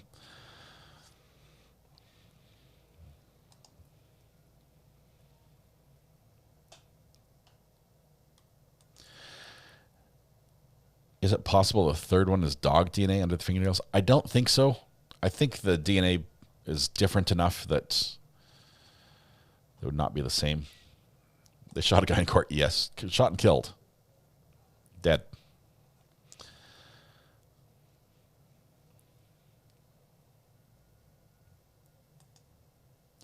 Yeah. North Carolina is a funny state when it comes to that. North Carolina does not release police dash cam video worth anything. To get body cam footage, you basically have to be the victim or the accused And under the right conditions, your lawyer can file to allow you to watch one time in a closed setting the tape on the police's TV, and that's it. It's ridiculous how tight they are with that stuff. Shout out to Denise. Tammy, thank you for that. Denise, what's up? Denise is going to be in court, of course. You'll help out Northeast Indiana? Well, I'm looking for somebody in Arkansas is what I'm looking for, because Arkansas will really release all their pit camera, their car dash cam footage, but only to residents of Arkansas. So I need a resident of Arkansas to request all the footage every time and get it to me, so we can follow all those amazing police chases. Because Arkansas has basically the same thing that Olympia, Washington area just adopted, which is a very open and aggressive policy towards pursuits. They can pursue for any reason. They can pit you as soon as possible, and you don't need supervisor permission to instigate. So, going to be some crazy footage coming out. Yes, she's going to be a court watcher. She'll be there, and possibly Nicole Goodman as well.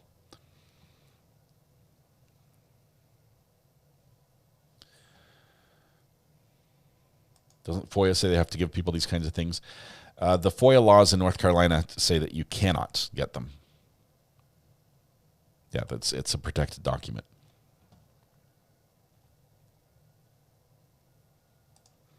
Arkansas is the best. Arkansas in here, and yes, there are many pit chases. Shelby, help us out. Help out a friend. Karen says, I'm here in Arkansas. What do you need? Just ongoing and perpetual FOIA requests to the Arkansas State Police every time there's a police chase to get the full audio and video from dash cam. That's it. There's just every single time. I file from a North Carolina address and they say, nope, we don't release out of state.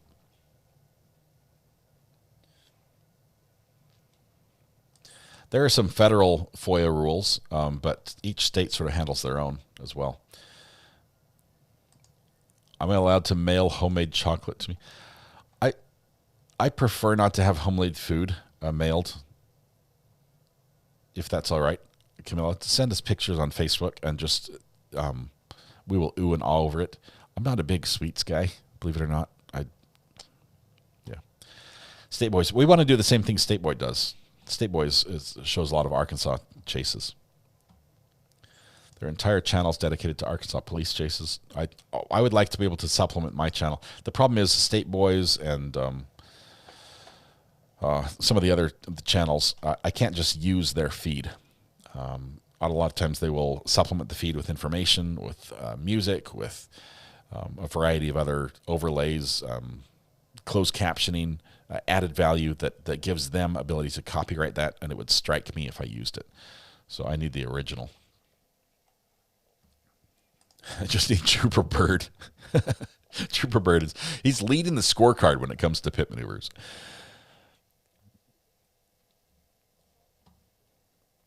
Let's see.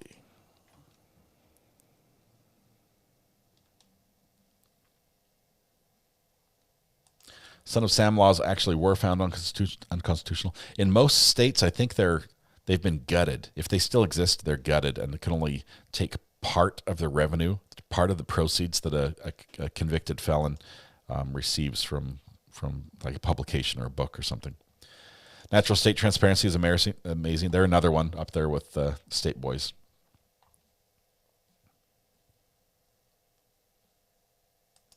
AZDCS oversight.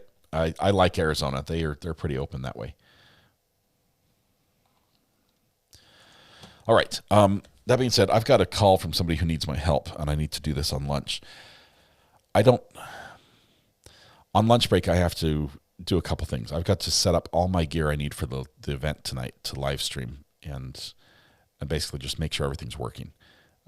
I don't know if I can come back after the lunch break today because it goes tonight. I've got that live streaming thing. Then tomorrow morning, I've got a funeral that I'm live streaming. Tomorrow night, I'm going to be on the podcast with Valhalla Awaits, doing a Lego build. On Sunday, I'm doing a live stream Sunday morning, and I think there's another thing in there somewhere. we've also got a test for a thing that's happening at an event it's doing later this month. State Boys follows Georgia and Florida cases too. Was today the reset date for any of the Friday cases we follow? We're not following a lot of Friday cases. Most courts on Friday do landlord-tenant. Most of the small courts, landlord-tenant issues. So they're people who are behind on the rent, getting kicked out of their house. It hurts my heart watching those. We have watched a couple. Some have been sort of funny. Some have been fun. Some have been inspiring. But mostly it's just people that are in a hard financial point in their life, and it's getting harder. And it's hard for me to watch. These are not people who broke the law. These are people who, got fired from their job and are now losing their house, or, are working, but they had a huge medical bill that takes all their money, and now they're losing their house or their rent, their apartment. So it's hard for me to get into watching a lot of those. Let's see. What time for the Lego build? It's going to be 9 p.m. Eastern as the start time on Valhalla Awaits on Saturday night.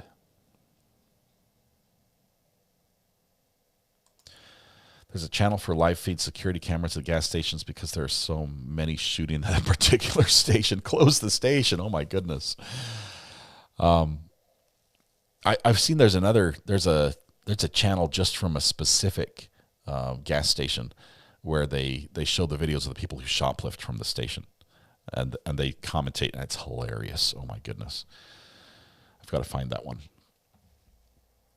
Purple Coconut will miss you until Monday as well.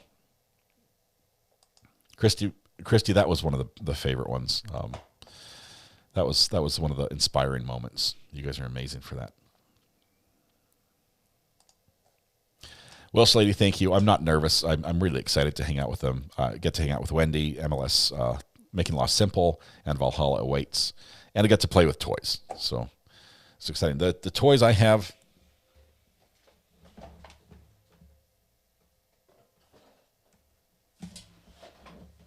As I bonk my head on my computer. I've got this Lego build right here, which is a Lego Technics, but it's got gears and it grabs the garbage can and dumps it and everything. I'm really excited for this one. It's a Mack truck. 503 pieces. Most importantly, it says age 8 and up, so I think it's right in my skill level.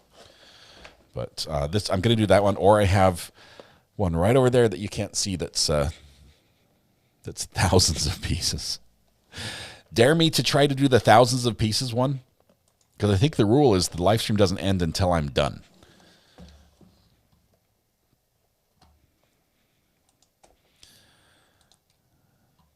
I have my own Lego, looks like me. It's awesome. I do not have one.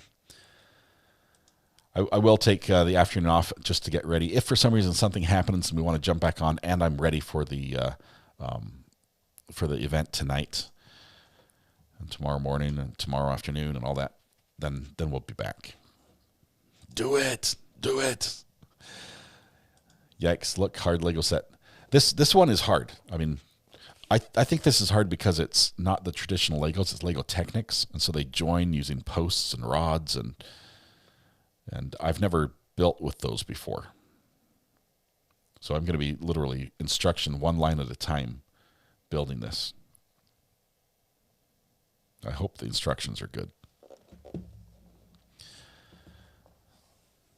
But I know, Carol says, just play the music so I can go. Just play the music. Valhalla awaits. Yes, it does. All right. Maybe I'm so good that I get them both done. What do you think? There's a small chance that this one just flies together in like 30 minutes.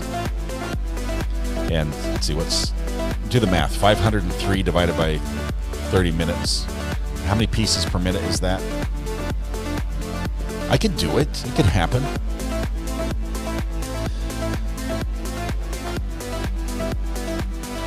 What a bunch of garbage. It's a garbage truck. All right, tonight when you go home, please hug the people you love, smile at someone, make their day just a little bit better, and please stay safe until we go live again. If not tonight, we're going to be live Saturday night on Valhalla Awaits. Please join me for that channel. It's going to be fun. It's a late night stream. I know for some of you that puts you early in the morning. You'll have to watch on replay, and I don't blame you for that one. But when you do go over there, like the stream, say hi, subscribe to the channel would be great. Subscribe to all of them.